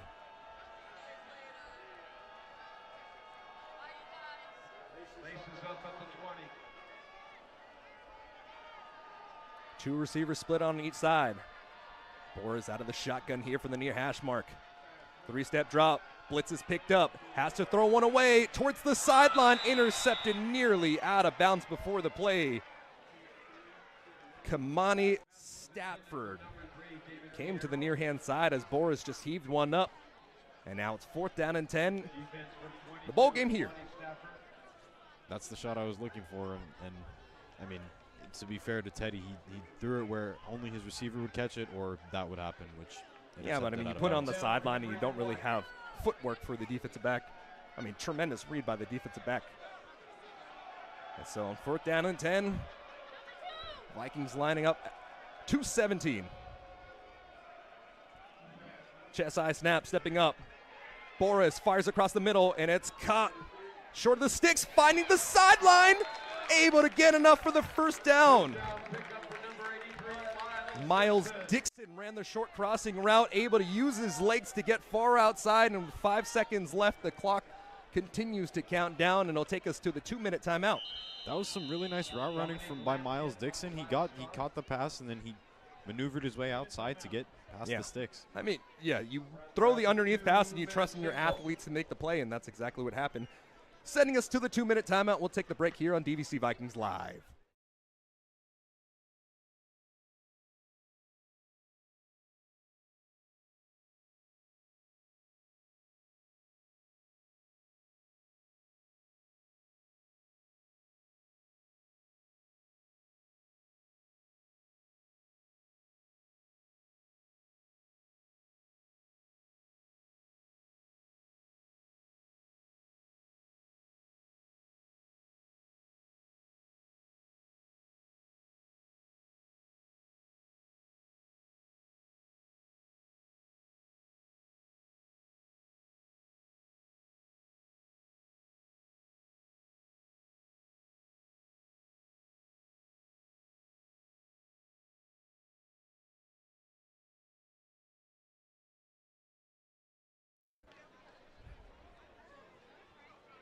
(27-14) the score here with 2 minutes remaining. Vikings able to get the first down on the crossing route by Dixon. They're keeping Miller in the backfield to block. Showing a potential blitz here with 2 safeties high. Dropping it off, only rushing 4. The pressure still gets there. A tremendous job just pushing it off the edge. And that is Gayer making the play. Gayer came into this game 3rd in sacks, 1st in sack yardage. And you can see why. Making plays like that, pushing the Vikings far behind the chains. A loss of 8 on the play. Quick screen pass, and it's batted away. Trying to get the screen pass on the near hand side over to Miles Dixon. And the defensive pressure from that front is really showing themselves here. Yeah, but going back to it, Gayer's got offers from Samford University as well as Bowling Green. Expect to see him pick up a couple more as a few different Division I coaches were here tonight.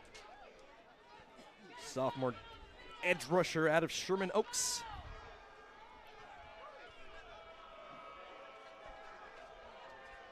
I believe that was his 3rd sack of the night.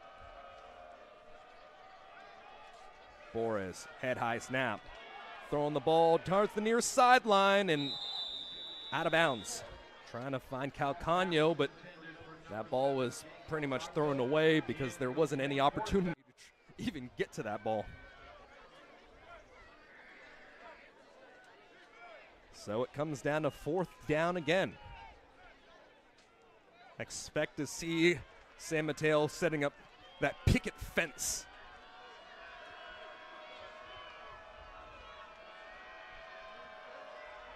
Coming out in a 2-high look. 3 receivers to the near hand side from the 4 hash mark. It's Boris. Boris looks towards the near hand side, and miscommunication will put a cap in it. Yannick Berg was the closest man in the coverage, but Teddy Boris throws it into the dirt, and that'll end his night. An opportunity to try to keep things alive, but the defense of San Mateo living up to the scouting report. 27-14 our score here. And DVC does have 1 timeout left, but I think you'll likely see some knees and putting this one away. College of San Mateo's defense, like you said, they played up to the billing. We expected them to be tough tonight down in the trenches, and they were exactly that, only allowing 14 points. Under center, the true freshman quarterback will get his 2nd win. Taking the knee.